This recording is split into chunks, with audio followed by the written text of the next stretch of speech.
আসসালামু আলাইকুম। বোর্ডের লেখা ক্লিয়ার দেখা যাচ্ছে কিনা এবং আমার সাউন্ড ক্লিয়ার আসতেছে কিনা সবাই একটু কমেন্ট করে দাও।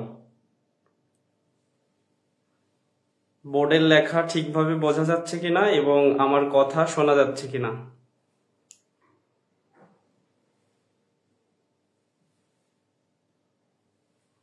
সবাই একটু দ্রুত লাইভে জয়েন করো এবং লাইভের লিঙ্কটা একটু মেসেঞ্জার গ্রুপে একটু শেয়ার করে দাও।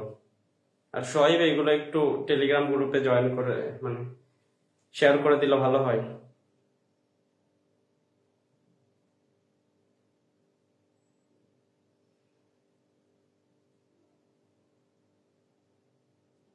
সবকিছু ওকে আছে কিনা, সাউন্ড প্লাস লেখা।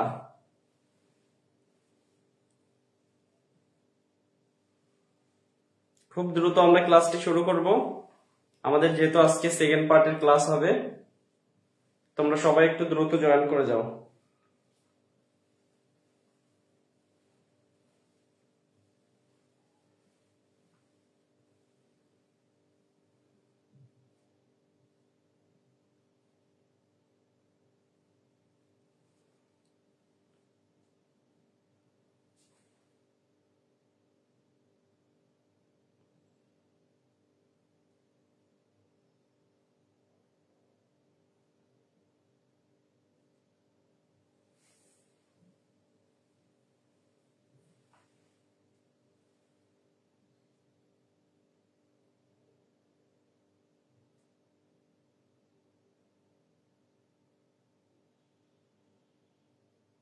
সবাই একটু দ্রুত জয়েন করো, আমরা খুব দ্রুত ক্লাসটা শুরু করব।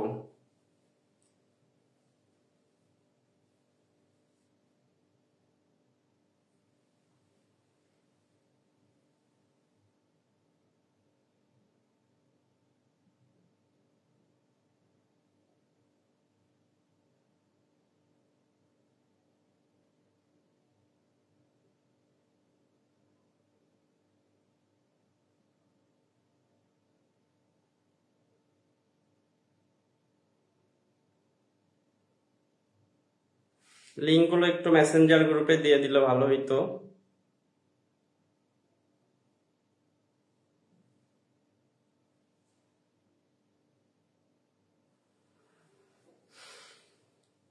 সবকিছু ওকে থাকলে ক্লাসটা শুরু করব। ঠিক আছে, আমি ক্লাস শুরু করি। আসসালামু আলাইকুম। যে সবকিছু ঠিক আছে কিনা, সাউন্ড প্লাস বোর্ডের লেখা। আগের দিন বোর্ডের লেখা একটু ছোট ছোট ছিল, তো আজকে চেষ্টা করছি যে কিভাবে বড় দেখা যায়। তো সবকিছু ঠিক আছে কিনা একটু একজন একটু বলো, তারপরে আমরা আজকে ক্লাসটা শুরু করব। আমি আশা করি যে সবকিছু ঠিকই আছে। ঠিক আছে, চলো আমরা আজকে যেই পার্টটা শুরু করব। আগের দিন আমরা হলো সিকিউ প্লাস এমসিকিউ এই দুইটা পার্টই ভালো করে শেষ করার চেষ্টা করেছি। তবে আজকে আমাদের যেই পার্টের ক্লাস হবে সেটা মূলত এমসিকিউ এর ক্লাস হবে। তো তোমরা শুরু থেকে শেষ পর্যন্ত আমি আশা রাখবো যে খুব মনোযোগ সহকারে দেখবে। আজকে আর নোট করার দরকার নেই, তোমরা হলো আমার কথাটা মনোযোগ দিয়ে শোনার চেষ্টা করবে এবং আমি যে প্রশ্নগুলো তোমাদেরকে করব তোমরা একটু কষ্ট করে অ্যান্সার দেওয়ার চেষ্টা করবে। যারা লাইভে আছে তোমরা লাইভে কমেন্ট করার চেষ্টা করবে এবং যারা পরবর্তীতে হলো ক্লাস দেখবে তো দেখার টাইমে তোমরা কমেন্ট করার চেষ্টা করবে। আমি তাহলে আশা করি যে তোমাদের এইচএসসি পরীক্ষাতে যেই ধরনেরই এমসিকিউ আসুক না কেন অধ্যায় থেকে, যে তোমরা সবগুলো এমসিকিউ এর অ্যান্সার করে আসতে পারবা। তো চলো আমরা কথা না বলে শুরু করি। তো আমরা হলো আগের দিন পেশিতন্ত্র আমরা বলছিলাম যে চলন ও অঙ্গ চালনার জন্য হলো তিনটা তন্ত্র গুরুত্বপূর্ণ। একটা ছিল হলো পেশিতন্ত্র, আর একটা ছিল হলো কঙ্কাল তন্ত্র এবং আরেকটা ছিল হলো স্নায়ুতন্ত্র। এখন আমরা হলো গত ক্লাসে পড়েছি হলো পেশিতন্ত্র প্লাস লিভার আর স্নায়ু নিয়ে কিছু কথা বলছে। আর তোমাদেরকে যত ধরনের মাসেল আছে তোমাদের বইতে বা পেশি আছে সেই সবগুলো পেশি আমি দেখিয়ে দেওয়ার চেষ্টা করেছি, শরীরের কোথায় থাকে, তাদের কয়টা মাথা। তো আজকে আমরা হলো বোনস গুলো বা অস্থি বা হাড্ডি গুলো আমরা দেখার চেষ্টা করবো এবং হাড্ডির প্রত্যেকটা পার্ট এবং এইখান থেকে কি কি ধরনের এমসিকিউ আছে আমরা সবগুলো শেখার চেষ্টা করব। তো গত দিনের একটা টপিক আরেকবার আমি দেখাইতে চাই, কারণ আজকে পুরো ক্লাসটাতে এই টপিকটা অনেক বেশি তোমাদের লাগবে এমসিকিউ বোঝার জন্য। সেটা হলো প্রান্তিকতা।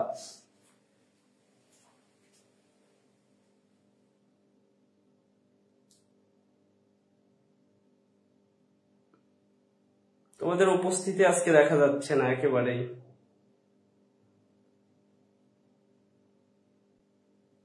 ওকে, আমি ক্লাসটা নিয়ে ফেলি, তোমরা দেখে ফেলবে আর কি। তো আমি যদি শুরু করি, তাহলে এইটা হলো মানুষের সাথে তুমি তুলনা করতে পারো, বা এইটা হলো একটা বস্তু যদি তুমি চিন্তা করো, তাহলে এইগুলোর পার্ট গুলোকে আমরা কিভাবে হলো মার্ক করতে পারি। তো আমি যদি শুরু থেকেই বলি, তাহলে আমরা সামনের যে অংশটা আছে সেটাকে বলবো হলো এটার অ্যান্টেরিয়র পার্ট। তার মানে এটা হলো সামনের অংশ, অ্যান্টেরিয়র। ঠিক এর পেছনে যে পার্টটা থাকবে সেটাকে আমরা বলবো হলো পোস্টেরিয়র পার্ট, আর এর ওপরে যে পার্টটা থাকবে সেটাকে আমরা বলবো হলো সুপেরিয়র পার্ট, আর নিচে যে অংশটা থাকবে সেটাকে আমরা বলবো ইনফিরিয়র পার্ট। আর আমি কি বলছিলাম যে আমাদের যে সাইডটা আছে সেই সাইডটাকে আমরা কিভাবে আইডেন্টিফাই করব, সেটা হলো আমি ধরলাম এটা হলো আমার হলো ডান সাইডের হলো কোনো একটা হাড় অথবা ডান পাশের কোনো একটা কিছু। তাহলে আমি এটাকে এইভাবে ধরলে এইটা হলো তার বাইরের সাইড হবে এবং এইটা হবে তার ভিতরের সাইড।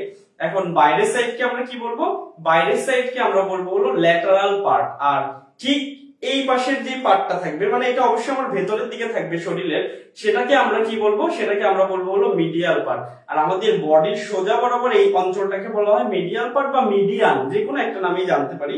তো এইটা হিসাব করে আমাদের দুই সাইডে ভাগ করা হয়। তো এটার উপর ভিত্তি করে আমাদের যত বোনস আছে, আমরা যত পার্ট গুলো পড়বো, সেটা এই ওয়ার্ড গুলো তোমাদের খুব কাজে লাগবে। তো আমরা এখন শুরু করব হলো, আজকে শুরু করবো আমরা হলো মানব কঙ্কালতন্ত্র। তার মানে আমরা আজকে পড়বো হলো কঙ্কালতন্ত্র। তো কঙ্কালতন্ত্রর কঙ্কাল গুলো পড়ার আগে আমরা একটু জেনে ফেলি যে কঙ্কালতন্ত্রের উপাদান কি কি আছে। আমি যদি বলি কঙ্কালতন্ত্রের উপাদানের মধ্যে কি কি আছে, তাহলে হলো তোমাদের বই অনুসারে কঙ্কালতন্ত্রের হলো টোটাল 5টা উপাদান নিয়ে কঙ্কালতন্ত্র গঠিত। তোমরা অবশ্যই জানো সেই 5টা পার্ট কি কি, তারপর আমি তোমাদেরকে একেবারে ডিটেইলসে বলার চেষ্টা করব। আর আমার তরফ থেকে যতটা সহজভাবে বলা যায় আমি চেষ্টা করব, কিন্তু তোমাদের যদি কোনো টপিকে বুঝতে অসুবিধা হয় তোমরা অবশ্যই কমেন্টে জানাবে যে এটা আরেকবার বললে ভালো হয় বা আরেকটু অন্যরকম ভাবে বললে ভালো হয়, তাহলে আমি চেষ্টা করব সেটা। ওকে, তাহলে কঙ্কালতন্ত্র হলো টোটাল কয়টা উপাদান নিয়ে গঠিত, সেটা হলো 5টা উপাদান নিয়ে গঠিত হবে। সেই 5টা উপাদানের মধ্যে প্রথমটি হলো অস্থি।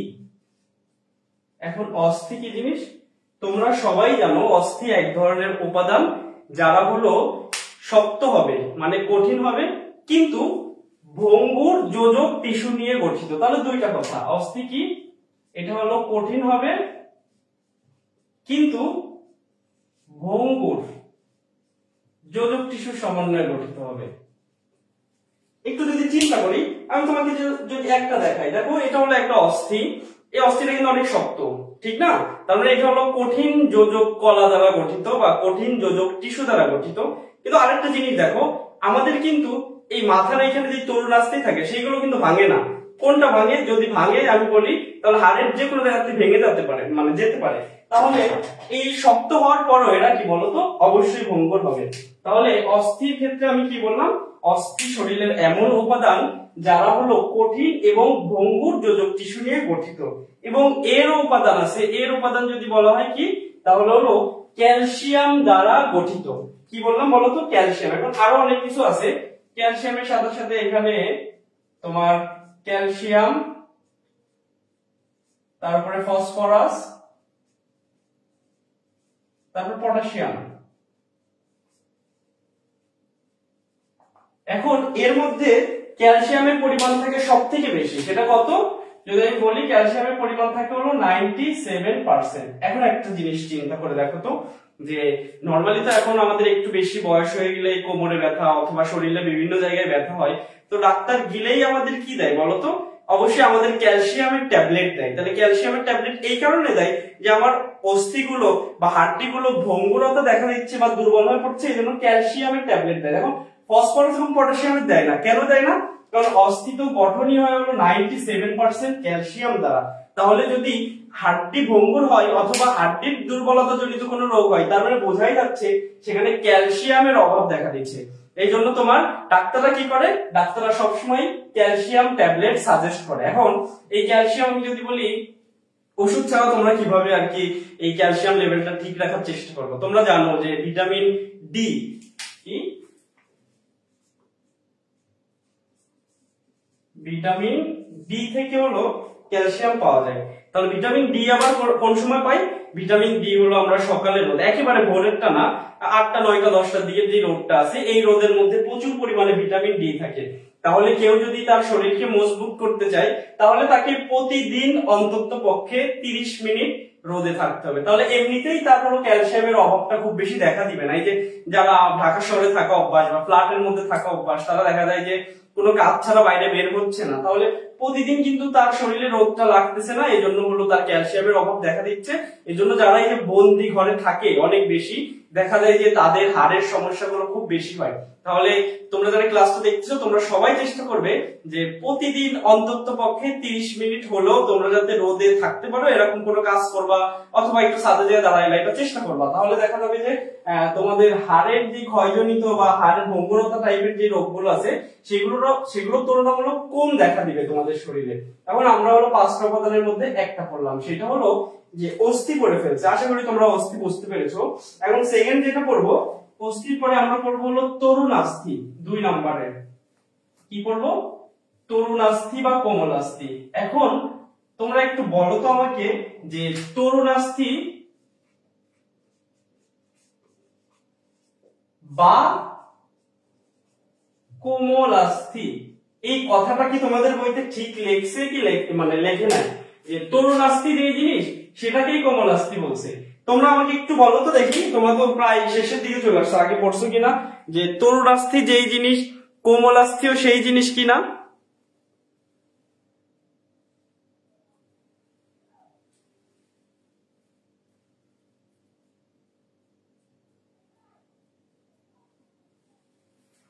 ঠিক আছে, যে তরুণাস্থি আর কোমলাস্থি দুইটা জিনিস কি একই জিনিস? আমি যদি বলি তাহলে অ্যান্সার হবে, তোমাদের বইয়ের মতো করে যদি বলি তাহলে একই।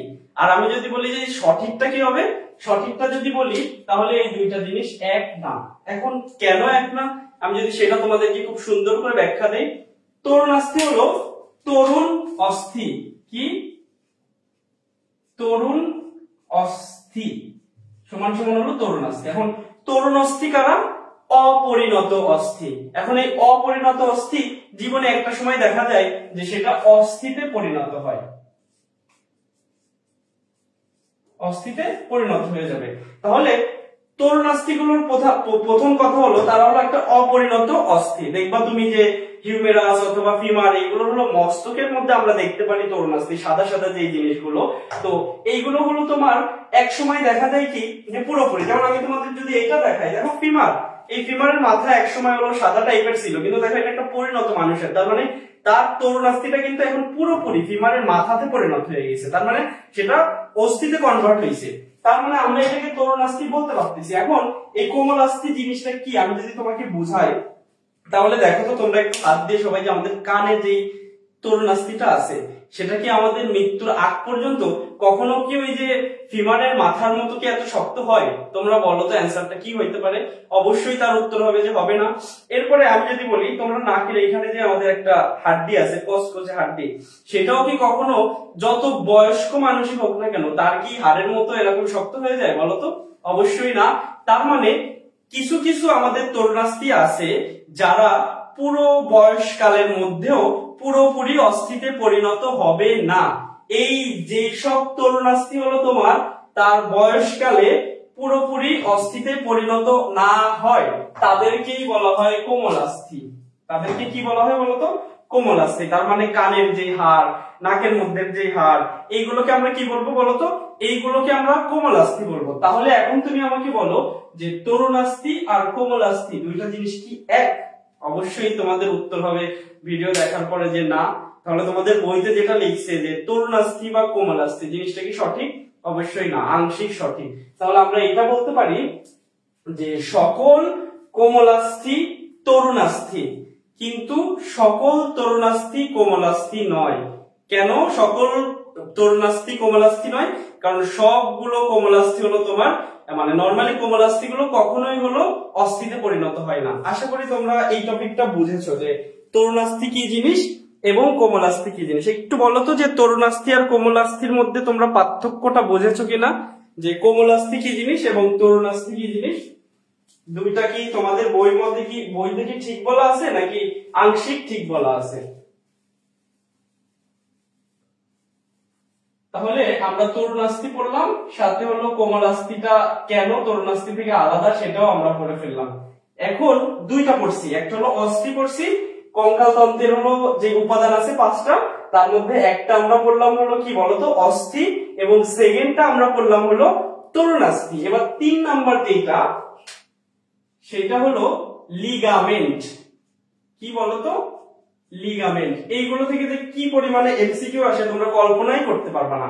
তাহলে আমি যদি তোমাদেরকে লিগামেন্টটা বলি, তাহলে লিগামেন্টটা কি জিনিস হবে? দেখো সহজ কথায়,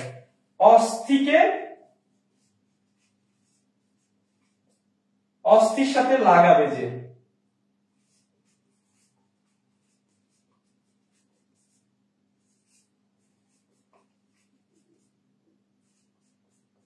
তাহলে দেখো লতে লিগামেন্ট, লতে লাগায়, তাহলে কি অস্থিকে অস্থির সাথে লাগায়। আমি তোমাদেরকে একটা উদাহরণ বলি, তোমরা দেখো আমার হাতের এই অংশটা মানে হিউমেরাস, এটা কোথার সাথে এসে লাগছে বলতো?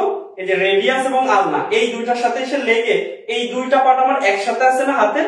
এখন তোমরা একটু এটা দেখতে পারো যে লিগামেন্ট কোনটা। আমি যদি এই যে আমরা নরমালি হাত যখন হলো মুভ করি জোরে এইভাবে, তাহলে এইখানে যদি এই যে চাপ দাও তুমি, দেখো শক্ত একটা জিনিস দেখা যাচ্ছে বা অনুভব দেখা যাবে না, অনুভব করতে পারবা যে আমরা যখন হাত মুভ করব এবং হাত চাপ দিব জোরে আর মাঝখানে এখানে চাপ দিয়ে ধরবো, তাহলে দেখো একটা মনে হচ্ছে লম্বলম্বী কিছু একটা এখান থেকে মানে গিয়েছে। তো এই জিনিসটাকেই কিন্তু বলা হলো লিগামেন্ট। তাহলে লিগামেন্ট কি করবে? লিগামেন্ট হলো অস্থিকে অস্থির সাথে লাগাবে, নট অস্থি সন্ধি মানে যেটা লেগে থাকে সেটা না, কি অস্থিকে অস্থির সাথে যে লাগায়। তাহলে আমি লিগামেন্টও তোমাদেরকে চেনাই দিলাম যে কোনটা। তাহলে আশা করি তোমরা যে লিগামেন্ট থেকে যদি কোশ্চেন আসে তোমরা অবশ্যই পারবে যে লিগামেন্ট কি, অথবা অস্থির সাথে অস্থিকে যে জুড়ে থাকতে সহায়তা করে বা অস্থির সাথে অস্থিকে যে লাগায় বা অস্থির সাথে অস্থিকে বন্ধনী করতে যে সহায়তা করে, যেই টাইপেরই কোশ্চেন আসুক না কেন তার অ্যান্সার হবে হলো লিগামেন্ট। তাহলে আশা করি যে তোমরা লিগামেন্টটাও বুঝতে পেরেছো। এখন চলো আমরা 4 নাম্বার উপাদানটা দেখব। 4 নাম্বার উপাদানটা যদি আমরা দেখি তাহলে কি বলতো সবাই একটু, 3টা দেখে ফেলছি। 4 নম্বরে হলো টেন্ডন। টেন্ডন, এখন টেন্ডন জিনিসটা কি সেটাও আমাদের লিগামেন্টের মতো একবার আমরা দেখার চেষ্টা করব। তোমরা কি লাইভে ক্লাস করতেছো? আসলে খুবই উপস্থিতি কম, এটাতে নিজের আগ্রহে হারাই ফেলতে হয়। আচ্ছা ঠিক আছে, এখন টেন্ডনটা কি? টেন্ডন মনে রাখবা যেটা আমরা টেনে টেনে ছিঁড়ি। এখন টেনে টেনে ধরো আমি হলো একটা মুরগির রান খাচ্ছি এখন, হ্যাঁ, তো মুরগির রানটা আমরা কি করি? রানটা হলো এইভাবে ধরে এটা হলো টান দিয়ে ছিঁড়ে নিয়ে আসি। তাহলে কি? টেনে টেনে, টেন্ডন টেনে টেনে ছিঁড়ি, টেনে টেনে ছিঁড়ি। তাহলে টেন্ডন টেনে টেনে ছিঁড়া মানে হলো আমি ধরছি হলো অস্থিটাকে মানে রানটাকে, আর ছিঁড়ে আনছি কাকে বলতো? পেশিকে ছিঁড়ে আনছি। তাহলে হলো পেশির সাথে অস্থিরকে যে জুড়ে রাখে, কার সাথে বলতো? পেশির সাথে প্লাস অস্থি, এদের সাথে যে সংযোগ যে ঘটাতে সহায়তা করে তাকেই বলা হয় হলো টেন্ডন। এখন তোমাদের বইতে টেন্ডনের একটা উদাহরণ নাই, কিন্তু আলিম স্যারের বইতে একটা কথা আছে। সেটা কি কথা? যে মানব দেহের সব থেকে বড় টেন্ডনের নাম কি? বলতে পারবা কেউ যে মানব দেহের সব থেকে বড় টেন্ডনের নাম কি? আমি তোমাদেরকে একটু দেখাই জিনিসটা। সব থেকে বড় টেন্ডন, তোমরা যারা দেখবা ক্লাসটা তোমরা একটু পায়ে হাত দিবা, একেবারে দেখো পিছনের দিকে একটা মোটা কি যেন উপরের দিকে উঠে আসছে আর কি, যে পেছন সাইড থেকে যদি আমি পাটাকে ধরি দেখতে পারছো যে এইখানে যেটা ওই যে কেটে গেলে মানুষের মারা যাওয়ার চান্স আছে। তাহলে এই যে পায়ের এইখান থেকে যেটা উপরের দিকে উঠে আসছে একটা লম্বা নালীর মতো আর কি, হ্যাঁ, সেটাকে বলা হচ্ছে হলো মানবদেহের সব থেকে বড় টেন্ডন। এটার নাম হলো অ্যাকিলিস টেন্ডনি। অ্যাকিলিস টেন্ডনি সবাই একটু লিখে রাখো। এটা হলো মানবদেহের সব থেকে বড় টেন্ডনকে বলা হয় অ্যাকিলিস টেন্ডনি। এখন এই অ্যাকিলিস টেন্ডনি বড়, তাহলে এর হলো পরিসরটা কত হবে আমি তোমাদের একটু দেখাই। দেখো, এটা হলো আমাদের পা, ঠিক আছে, এটা হলো পায়ের যে হাড্ডিগুলো আছে সবগুলো একসাথে আছে। দেখো, পায়ের সব থেকে বড় অস্থি হলো এইটা, এটাকে বলা হলো ক্যালকেনিয়াস। এখন এই ক্যালকেনিয়াসকে বলা হলো গোড়ালির সব থেকে বড় অস্থিকে ক্যালকেনিয়াস বলা হয়। ক্যালকেনিয়াস থেকে এখান থেকে শুরু হবে, উপরের দিকে উঠবে।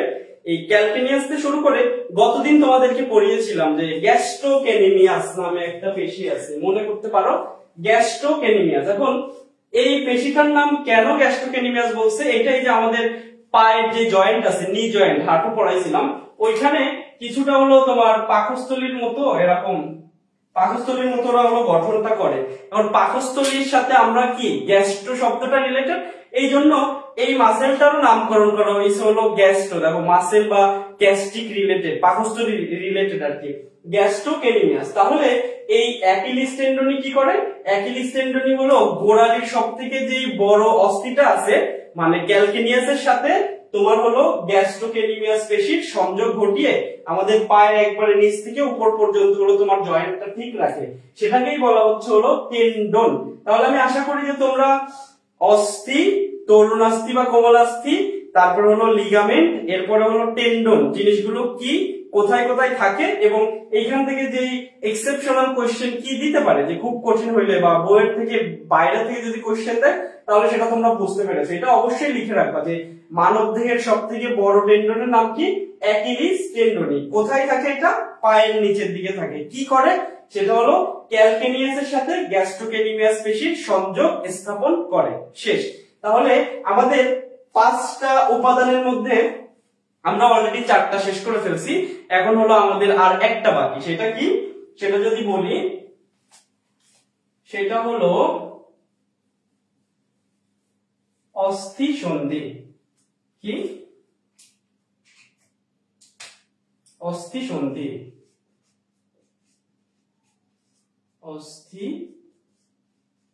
সন্ধি, অস্থি সন্ধিটা কি, অস্থি সন্ধিটা হলো একটা অস্থি আর একটা অস্থির সাথে যেই অংশে লেগে থাকে সেটাকেই অস্থি সন্ধি বলে। এই যে দেখো, আমাদের এইখানে কি আছে, রেডিয়াস আর হলো আলনা, এবং উপরে হলো তোমার হিউমেরাস, এই তিনটা এই জায়গায় জয়েন্ট আকারে আছে। এই যে জয়েন্টটা মানে যেখানে লেগে আছে এই জায়গাটাকে বলবো হলো আমরা অস্থি সন্ধি। মানে এই যে এইভাবে দুইটা অস্থি মুখোমুখি যদি থাকে, এইভাবে যদি লেগে থাকে, এই জায়গাটাকে বলা হচ্ছে হলো অস্থি সন্ধি। তাহলে গতদিন আমরা বলেছিলাম মানবদেহের সব থেকে বড় অস্থি সন্ধি সেটা কি বলতো, যারা ক্লাসটা দেখতেছো বা আগের দিন দেখছো, যে মানবদেহের সব থেকে বড় অস্থি সন্ধিটির নাম কি?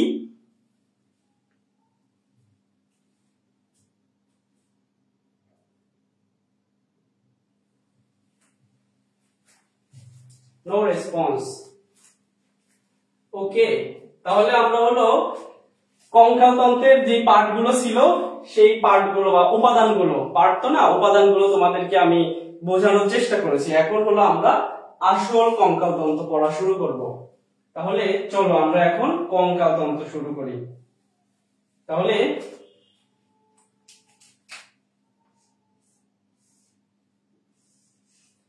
প্রথমেই যদি আসি, কঙ্কালতন্ত্র মানে হাড্ডি বা অস্থি মিলে যেই তন্ত্রটা গঠিত হয় বা যে স্ট্রাকচারটা গঠিত হয়, সেই স্ট্রাকচারটাকেই বলা হয় হলো মানব কঙ্কালতন্ত্র।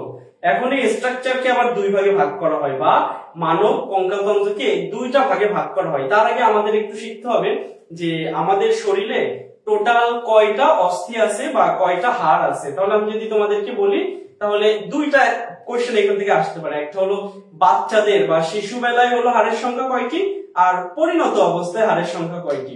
তাহলে শিশুদের থাকে হলো তোমার, এখানে লিখছি 206টা, কিন্তু শিশুদের বা বাচ্চাদের বললে তখন অ্যান্সার কি হবে বলতো, তখন অ্যান্সার হবে কিন্তু 300টি।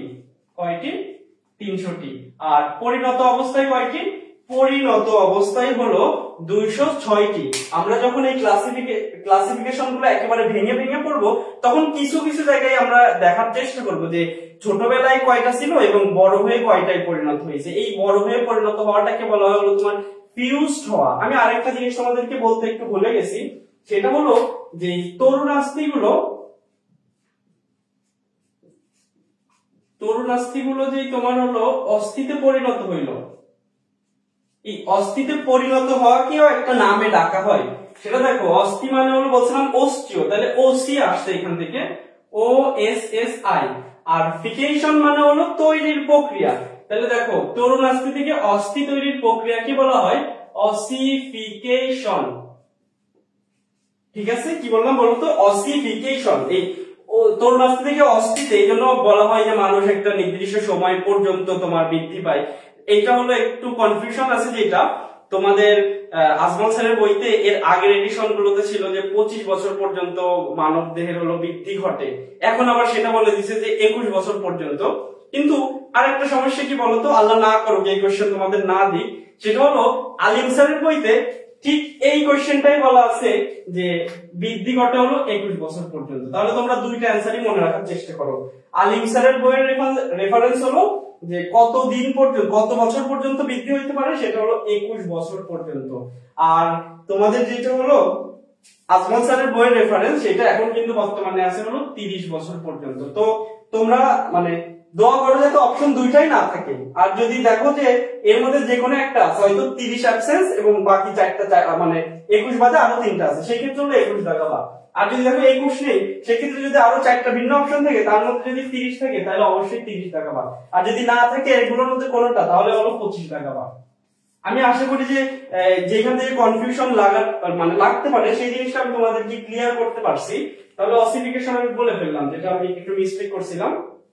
এখন হলো আমরা যেটা পড়তেছিলাম, তাহলে মানবদেহে টোটাল কয়টা হাড্ডি আছে? অ্যাডাল্ট বা পরিণতদের হলো 206টি, এবং শিশু অথবা বাচ্চা যারা আছে তাদের শরীরে হলো 300টি থাকে। তাহলে আমি কি বলবো, এই শিশু বা অপরিণত অবস্থায় 300টি হাড্ডি পরবর্তীতে বয়স বৃদ্ধির সাথে সাথে ফিউজড হয়ে 206টি হাড্ডিতে হলো তোমার পরিণত হয়। এখন এই 206টা হাড্ডিকে আমরা দুইটা ভাগে ভাগ করে ফেলতে পারি। এখন থেকে তোমাদের আসল পড়া শুরু হবে। তোমরা একটু এইখান থেকে মনোযোগ দেওয়ার চেষ্টা করবে, একেবারে পুরো আমার কথা শোনার চেষ্টা করবে। দেখবে যে প্রশ্নগুলো কত ধরনের প্রশ্ন আসতে পারে এবং কি সহজে আমরা মনে রাখতে পারি। আমি বোঝ দিয়ে দিয়ে তোমাদেরকে বোঝাই দেওয়ার চেষ্টা করবো, তোমরা একটু মনোযোগ দিয়ে এই পার্টটা দেখবা। তাহলে হলো মানব কঙ্কালতন্ত্রকে আমরা দুইটা ভাগে ভাগ করে ফেলতে পারি, একটা হলো উপাঙ্গীয় আর একটা হলো অক্ষীয়। এখন অক্ষীয় মানে কি বলতো? অক্ষীয়কে ইংলিশে বলা হয় হলো এক্সিয়াল কঙ্কালতন্ত্র, ঠিক আছে, বা এক্সিয়াল স্কেলিটাল সিস্টেম। তাহলে এক্সিয়াল মানে হলো বাংলা অক্ষ। তাহলে দেখো আমাদের এই শরীরের একবারে মাঝ বরাবর বা অক্ষ বরাবর এরকম একটা লাইন বরাবর যেগুলো থাকবে, তাহলে কি কি আছে? মাথা আছে, তারপরে দেখো গলা আছে, তারপর বুক আছে, এরপরে আর কিছু নাই। এবার উপাঙ্গীয় মানে কি? মানে উপাঙ্গ যেগুলো আমরা নড়াচড়া করতে পারি বা আশেপাশে আছে, দুই যে হাত পাও আমরা নড়াইতে পারি, তাহলে এই পার্ট গুলো থাকবে হলো উপাঙ্গীয়। এটাকে বলা হয় অ্যাপেন্ডিকুলার।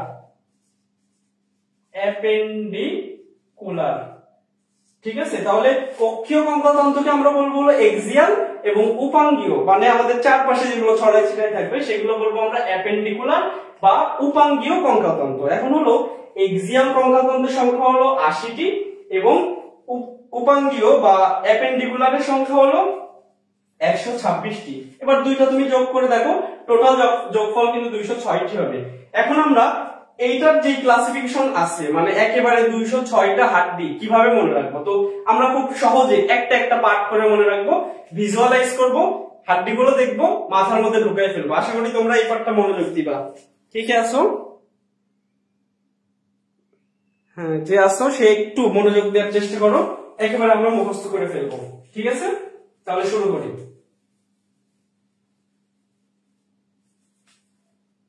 সেটা হলো দেখো, উপাঙ্গীয়কে টোটাল 4টা ভাগে ভাগ করা হয়, মানে 126টা হাড়কে আমরা 4 ভাগে মনে রাখবো। তাহলে প্রথমেই হলো বক্ষ অস্থিচক্র, তারপরে হলো বাহু, এরপরে হলো শ্রোণী অস্থিচক্র, এরপর হলো পা।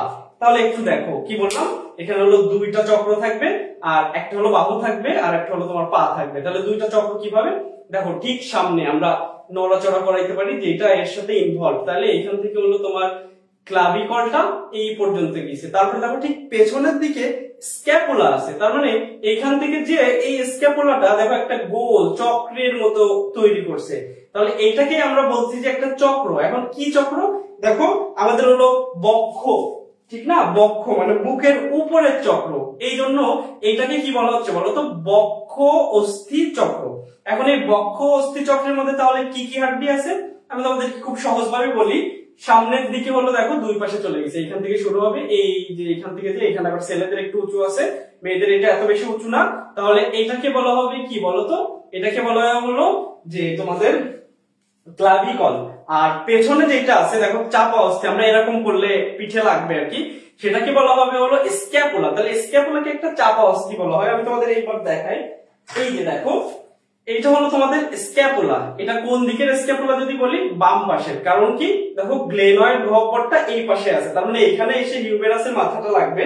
আমি হিউমেরাসটা তোমাদেরকে দেখিয়ে ফেলি, এই যে হিউমেরাসের মাথা, তাহলে দেখো ঠিক এইভাবে লেগে থাকে, এইভাবে আমাদের পিঠে গঠনটা থাকে। তার মানে এটা বাম পাশের। এখন আমি যদি ডান পাশে ধরতাম দেখো এটা কিন্তু একেবারে উল্টে গেছে, ঠিক না, তাহলে উল্টা হবে না। তাহলে দেখো আমরা এখন পড়ছি বক্ষ অস্থি চক্র। হ্যাঁ, তাহলে বক্ষ অস্থি চক্রের মধ্যে কয়টা আছে, দুই ধরনের হাড্ডি আছে বা অস্থি আছে। একটা হলো ক্লাভিকল, এই পাশে একটা, এই পাশে একটা। আর পেছনের দিকে কি আছে বলতো, এই যে স্ক্যাপুলাটা আছে। আমি ক্লাভিকলটা তোমাদের দেখাইতে পারতেছি না, কিন্তু স্ক্যাপুলাটা একটু দেখার চেষ্টা করো। তাহলে এটা থাকবে হলো পেছনে এবং ক্লাভিকলটা থাকবে হলো সামনের দিকে। তাহলে ক্লাভিকল দুইটা, সেম ভাবে স্ক্যাপুলা দুইটা। তাহলে টোটাল বক্ষ অস্থি চক্রের মধ্যে কয়টা হাড্ডি হলো বলতো, এইখানে দুইটা, এইখানে দুইটা, তাহলে টোটাল চারটা হয়ে গেল। আমি আশা করি তোমরা বুঝতে পেরেছো। এখন চলো এইখান থেকে কি কি প্রশ্ন আসবে, তো আমি তোমাদেরকে বলি, সেটা হলো খুব সহজ। এটা একটু লিখে নাও, তোমাদের বইতে নাই, তবে অনেকেই জানে যে ক্লাভিকলকে ছেলেদের ক্ষেত্রে এক নামে ডাকা হয়, মেয়েদের ক্ষেত্রে এক নামে ডাকা হয়। দেখো মেয়েরা নর্মালি একটু সাজুগুজু করতে পছন্দ করে বা বিউটি কেয়ারটা বেশি, এই জন্য মেয়েদের ক্লাভিকলকে বিউটি বোন বলা হয়, বিউটি বোন। ঠিক সেম ভাবে ছেলেরা কি পরে বলতো, কলার পরে, অথবা পাঞ্জাবিতে যে কলার টাইপের থাকবে আর কি, শার্টের মধ্যে কলার থাকে, পাঞ্জাবিতে কলার থাকে, সবকিছুতেই কলার রিলেটেড টাইপ থাকে। এই জন্য ছেলেদের ক্ষেত্রে সেটাকে বলা হবে হলো কলার বোন, কলার বোন। ঠিক আছে, তাহলে ক্লাভিকলকে মেয়েদের ক্ষেত্রে বলা হয়, একটু কমেন্ট করো যে আসো বা যারা আসো, যে মেয়েদের ক্ষেত্রে বলা হবে হলো বিউটি বোন, এবং ছেলেদের ক্ষেত্রে সেটাকে কি বলা হবে বলতো, কলার বোন বলা হবে। তাহলে ক্লাভিকল সম্পর্কে আশা করি তোমরা বুঝতে পেরেছো কি কি পার্ট এবং কি কি কোশ্চেন আসতে পারে। একটা বাদ রাখবো আমি, স্ক্যাপুলা পড়ানোর পর সেটা আমি ধরবো। সেটা হলো এখন স্ক্যাপুলা কয়টা আছে, স্ক্যাপুলা দুইটা। দেখো আমি তোমাদেরকে একটু স্ক্যাপুলাটা দেখাই। স্ক্যাপুলার মধ্যে কি কি আছে, এই একটা অংশ উপরের দিকে, এই একটা নিচের দিকে অংশ। তাহলে উপরে আমি প্রথমে যেটা পড়িয়ে নিয়েছি, উপরের অংশকে আমরা কি বলি, সুপেরিয়র। সুপেরিয়র থেকে হলো সুপ্রা, তাহলে এটাকে বলবো সুপ্রা স্পাইনাস ফসা। দেখো এটা একটু গর্ত টাইপের, তোমরা দেখতে পাচ্ছ কিনা, দেখো কেমন একটা গর্ত শেপ। তাহলে এটাকে উপরে যেহেতু আছে, উপরেরটাকে আমরা বলি হলো সুপেরিয়র থেকে সুপ্রা, আর স্পাইনাস ফসা। এখন কথা হলো ফসা আর প্রসেস, দুইটা জিনিস মনে রাখবা। ফসা শব্দের অর্থ হলো গর্ত, আর প্রসেস মানে হলো প্রলম্বিত অংশ। প্রসেস মানে হলো মানে আরো এক্সট্রা অংশ, এক্সট্রা অংশ বেড়ে থাকবে আর কি সামনের দিকে, মনে রাখবা। তাহলে একটু দেখি আমরা, দেখো তাহলে এটা যেহেতু গর্তের মতো, সেজন্য এটাকে আমরা কি বলছি, সুপ্রা স্পাইনাস ফসা। সেম ভাবে নিচের যেই পার্টটা সেটাকে আমরা কি বলি, ইনফিরিয়র থেকে হলো ইনফ্রা আসতেছে, তাহলে এটাকে বলবো আমরা ইনফ্রা স্পাইনাস ফসা। এবার দেখো আমি কি বললাম, প্রসেসও আছে তাই না, তাহলে প্রসেস যদি বলি তাহলে কি কি প্রসেস হবে দেখো তো। এটা হলো তোমার অ্যাক্রোমিয়াল প্রসেস, আর এটা কি হবে বলো তো, এটা হবে হলো তোমার প্রসেসটা যদি আমরা একটু দেখি,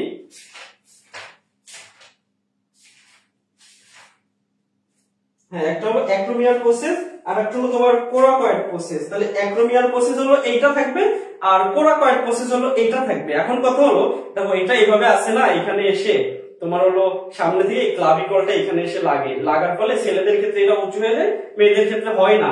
এখন প্রসেস কি প্রসেস বলতো? অ্যাক্রোমিয়াল প্রসেস বলছি। এখন যদি আমি আরেকটা বলি অ্যাক্রোমিয়াল প্রান্ত, সবাই দেখো এই এমসিকিউটা খুবই কনফিউশন যুক্ত এমসিকিউ। দেখো অ্যাক্রোমিয়াল প্রান্ত কার অংশ বলো তো দেখি? আমি কি বলছি? অ্যাক্রোমিয়াল প্রান্ত কার অংশ? কোন বোনসের অংশ? অ্যাক্রোমিয়াল প্রান্তটা কোন বোনসের অংশ?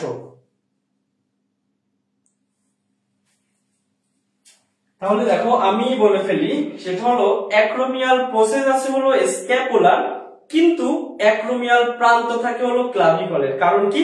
ওই ক্লাভিকলটা ওই প্রান্তটাই হলো এই তোমার স্ক্যাপুলার হলো প্রসেসের সাথে এসে লাগবে। তার মানে অ্যাক্রোমিয়াল প্রান্ত যদি বলে সেই ক্ষেত্রে অ্যান্সার হবে বলো কি?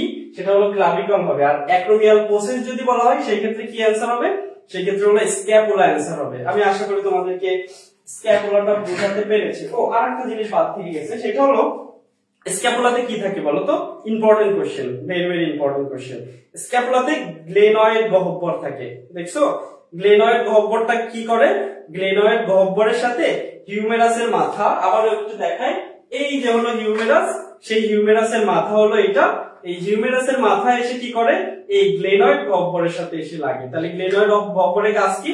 হিউমেরাসের মাথাকে জোড়া লাগানো। তাহলে এটাতে আমরা এই যে হাত নড়াচ্ছি, দেখো সুন্দর নড়তেছে। হ্যাঁ, এখানে হলো তোমার লুব্রিকেন্ট থাকবে যেটা পিচ্ছিল কারক, এই জন্য ছিঁড়ে আসবে না। কিন্তু বাচ্চাদের ক্ষেত্রে যদি এইভাবে আমরা দোল খাওয়াই তাহলে কি হয়? অনেক সময় হাত ছুটে যাওয়ার সম্ভাবনা থাকে। তাহলে গ্লেনয়েড গহ্বরের সাথে কি হবে?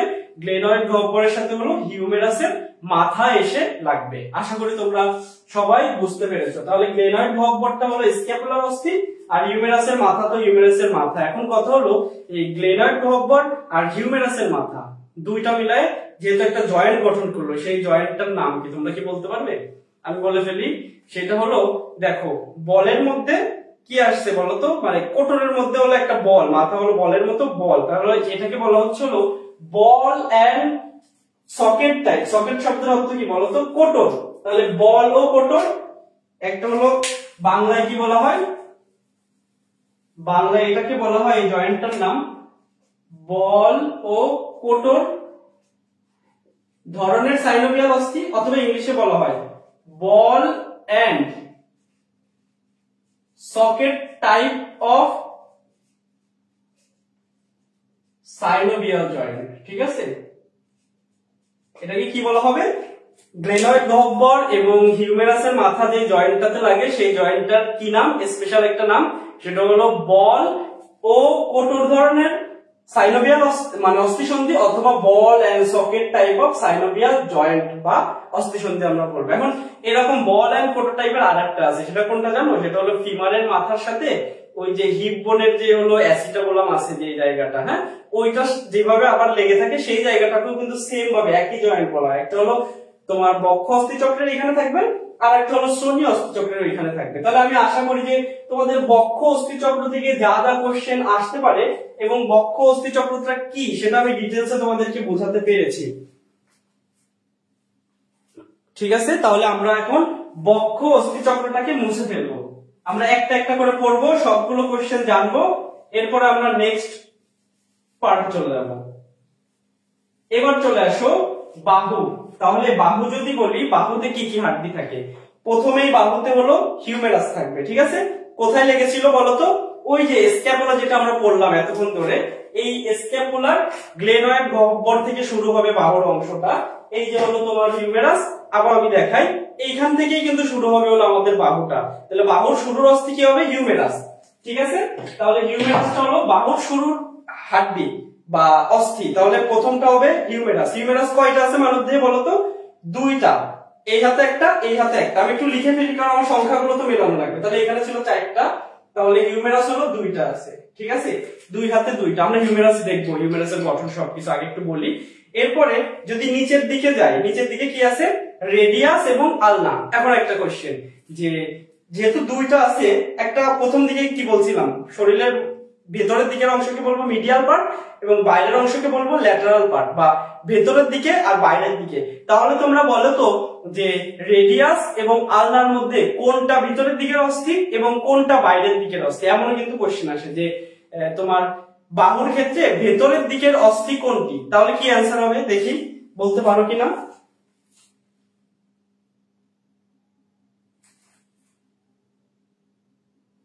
বলতে পারবে যে বাহুর ক্ষেত্রে ভেতরের দিকের অস্থি? আমি একটা গল্প তোমাদের বলি, সেটা হলো দেখো আগে হলো, এখন তো সবাই অড্রপ ইউজ করে, আগে কি করতো, আগে গ্রামের দিকে বা শহরেও ছিল, সবাই কি করতো বলতো, আলনা ছিল, যে কাঠ দিয়ে ছোট ছোট ছোট ছোট কাঠ থাকতো, সেখানে হলো কাপড় সুন্দর মতো গুছিয়ে সাজিয়ে রাখা হইতো। সেই আলনা গুলো যদি বলি, আলনা কি ঘরের ভেতরে রাখা হইতো নাকি বাইরে রাখা হইতো বলতো? আলনা যেহেতু ঘরের ভেতরে রাখা হইতো, তাহলে মনে রাখবা হাড়ের নামও কিন্তু আলনা, তাহলে আলনাটা হলো বাহুর ভেতরের দিকে। তার মানে ভেতরের দিক বলতে কি বোঝাচ্ছি দেখো, এই যে আমার এই পাশের দিকে থাকবে, ভেতরের পাশে থাকবে কি আলনা, সেম ভাবে এখানে হলো আলনা থাকবে। আর তাহলে বাইরে কে থাকবে?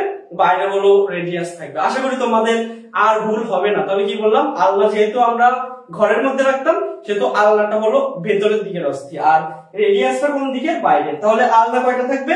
এক হাতে একটা, দুই হাতে দুইটা। আমি একটু লিখে ফেলি, তাহলে রেডিয়াসও দুইটা, আলনাও দুইটা। সংখ্যাগুলো আমরা একটু দেখি জাস্ট। এরপরে কার্পাল কি?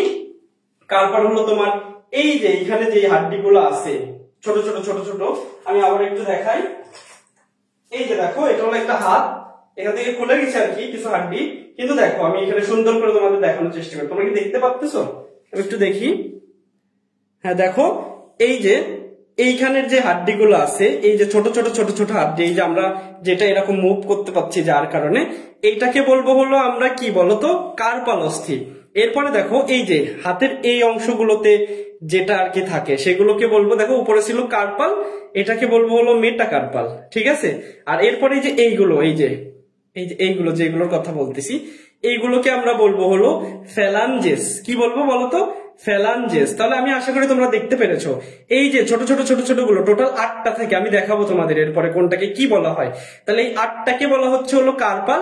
ঠিক তারপরে এই যে এই জায়গাটাকে, এইখানে যেগুলো থাকে এরকম তোমরা শক্ত করে দেখো, এইগুলোকে বলা হবে হলো মেটাকার্পাল, এবং তার নিচে এই যে যেগুলো আমরা নড়াইতে পারতেছি সেইগুলোকে বলবো আমরা কি বলতো, ফ্যালাঞ্জেস। এখন সংখ্যাটা যদি তোমাদেরকে বলি, তাহলে আমি এবার হাতের দিকে একটু দেখাই, এখান থেকে হয়তো স্পষ্ট সুন্দর দেখা যাচ্ছে।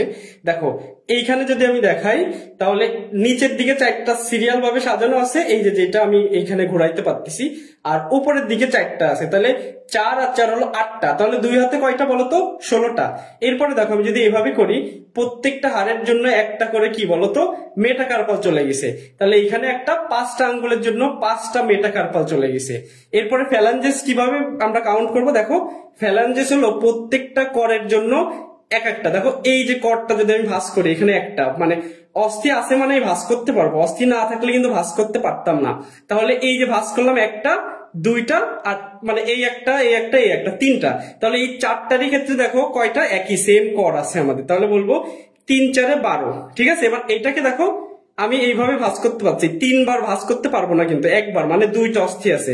তাহলে 3 4 12 আর 2 কয়টা বলো তো? 14। তাহলে দুই হাতে কয়টা? 28টা। আমি এবার লিখে ফেলি, তোমরা একেবারে সুন্দর করে দেখতে পারছো আমি আশা করি। তাহলে আলনা হলো 2টা, কার্পাল কয়টা বলছিলাম বলো তো? 4টা 4টা, 8টা, 2 হাতে 16টা, তাহলে হলো 16টা। তোমাদের কি মুখস্থ হচ্ছে? তোমরা কি বুঝতে পারছো জিনিসটা? একটু কমেন্ট করো তো যে মুখস্থ হয়ে যাচ্ছে কিনা, একেবারে দেখে দেখে মুখস্থ বলতে পারবা কিনা এভাবে আমার মতো করে। তবে মেটাকার্পাল কয়টা বললাম? যেহেতু প্রত্যেকটা আঙ্গুলের জন্য একটা একটা 5, তাহলে 2 হাতে হলো 10টা। আর ফ্যালাঞ্জেস কয়টা বললাম? 4 আঙ্গুলে, কর আছে 3টা করে, তাহলে 3 4 12, আর এই হাতে হলো 2টা, 14টা। তাহলে 14 দুগুণী কত বলো তো? 28টা। এবার টোটাল যদি আমি যোগ করি, 2 আর 2 4, 4 আর 2 6, 16 আর 6 কত বলো তো? 16 আর 6 22, 22 আর হলো 10 কত? 32, 32 আর 28 হলো 60। তাহলে 60 আছে, দেখো 60 কিন্তু হয়ে গেছে। তা এইবার হলো আমরা এইখানে যতগুলো আছে প্রত্যেকটা আবার আলাদা আলাদা করে এখন শিখবো, যাতে সৃজনশীল যদি ভেঙে ভেঙে আসে, হিউমেরাস সম্পর্কে আসে, রেডিয়াস আলনা হিসেবে আসে, যাতে তোমরা পারো। তো এর মধ্যে থেকে একটা কোশ্চেন হলো তোমাদের সিকিউতে আসে, সেটা হলো হিউমেরাস মাঝে মাঝে দিয়ে দেয়, এই হিউমেরাসের গঠনটা হলো ব্যাখ্যা করতে বলে। তো চলো আমরা এখন হলো হিউমেরাস দেখবো। তোমাদের 60টা হইলো, এটা কি তোমরা বুঝতে পারছো কিনা একটু বলো তো? 60টা একেবারে তোমরা খুব ভালোভাবে উপলব্ধি করতে পেরেছো কিনা একটু বলো তো কমেন্টে।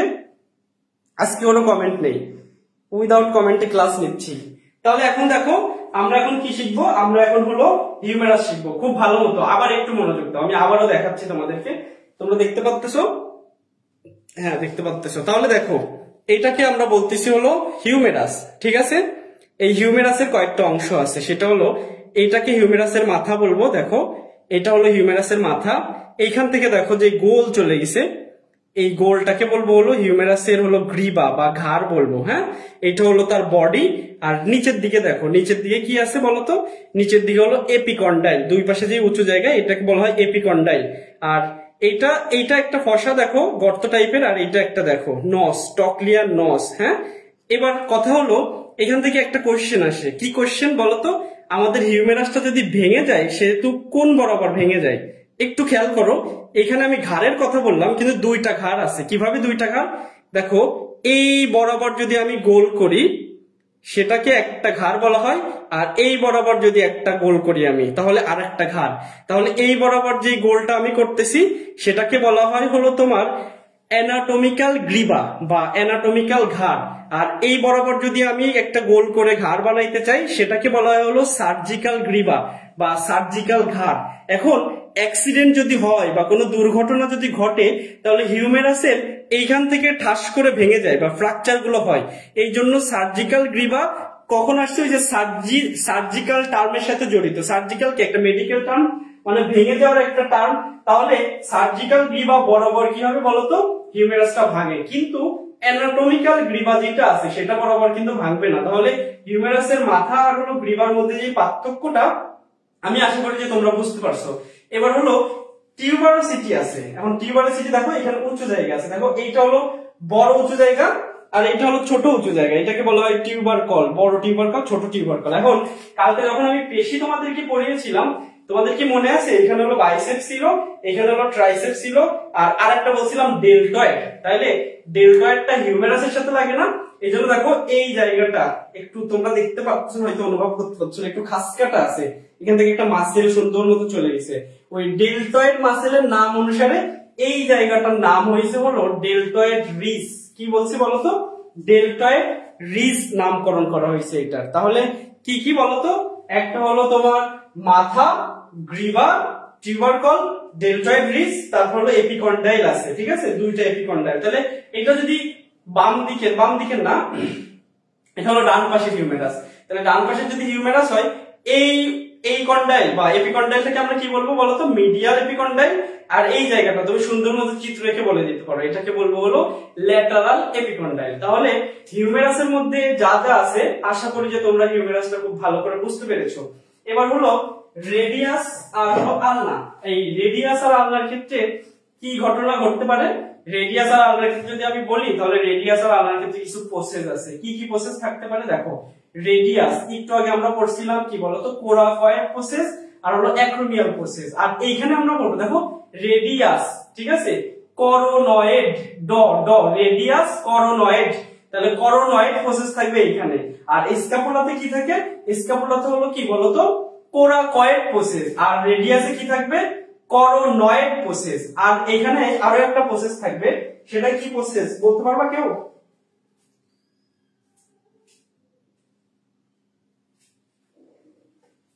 একটা হলো করোনয়েড আর একটা হলো ওলেকেনন। এখন দেখো আমি একটু সহজ করে দিই, এখানে মনে রাখবো কিভাবে। দেখো আলনা, ULNA, আলনাতে হলো ওলেকেনন, আর ওটা হলো স্ক্যাপুলা ছিল হলো অ্যাক্রোমিয়াল। তাহলে আলনা ওলেকেনন। রেডিয়াস তাহলে কি হবে বলতো? Coronoid, radius coronoid. মনে থাকবে প্রসেস গুলো কি বলছি? এক্সট্রা অংশ বা উঁচু যে জায়গাগুলো বেশি যেটা হয়েছে আর কি শাখা প্রশাখার মতো, সেটাকে আমরা প্রসেস বলছি। আরো একটা প্রসেস আছে, দেখো কিভাবে মনে রাখবো সেই প্রসেসটা। আমরা হলো হাতে ঘড়ি পরি না, হাতে ঘড়ি পরে কি করি বলতো? স্টাইল মারি। তাহলে মনে রাখবা রেডিয়াস আর আলনা একসাথে মিলে আরেকটা প্রসেস গঠন করে, সেটাকে বলা হবে কি বলতো? Styloid process. ঠিক আছে, তাহলে অনেকগুলো প্রসেসের কথা আমরা বললাম, এটাকে আমরা কি বলবো? Styloid process. তাহলে কি কি? করোনয়েড প্রসেস, তারপর হলো কি বলতো? ওলেকেনন প্রসেস, আর একটা কি বললাম? Styloid process. এই তিনটা প্রসেস হলো কোথায় থাকবে বলতো? রেডিয়াস আর আলনার মধ্যে। তাহলে আমি আশা করি তোমরা রেডিয়াস আর আলনা বুঝতে পেরেছো। এখন আমরা কোথায় চলে আসবো? এখন আমরা চলে আসবো হলো কার্পাল অস্থিতে। এখন কার্পালকে আমি এখন দেখাই তোমাদেরকে আবার। কার্পাল, তাহলে দেখো কার্পাল কি বলছিলাম, চারটা থাকে। যদি এখান থেকে একটা পড়ে গেছে, এই সিরিয়ালে হলো তোমার ছিল হলো চারটা, আর এটা একটু উপরের দিকে ছিল, হ্যাঁ, এইখান থেকে আরেকটা, এই যে এটা হলো খুলে গেছে আর কি, তাহলে এইখান থেকে আরো চারটা, তাহলে এইগুলোকে বলা হবে হলো গোড়া দেশীয়, আর এটা হবে হলো প্রান্তে। তাহলে চারটা এবং চারটা টোটাল হলো 8টা। এদেরকে মনে রাখার একটা উপায় আছে, সবাই লিখে ফেলো। কি উপায়? সেই উপায়টা হলো, যদি বলা হয় গোড়া দেশীয় কার্পাল অস্থি কোনটা, তাহলে মনে রাখবা she looks too pretty। আর নিচের দিকে প্রান্তের গুলো মনে রাখবা কি, try to catch her।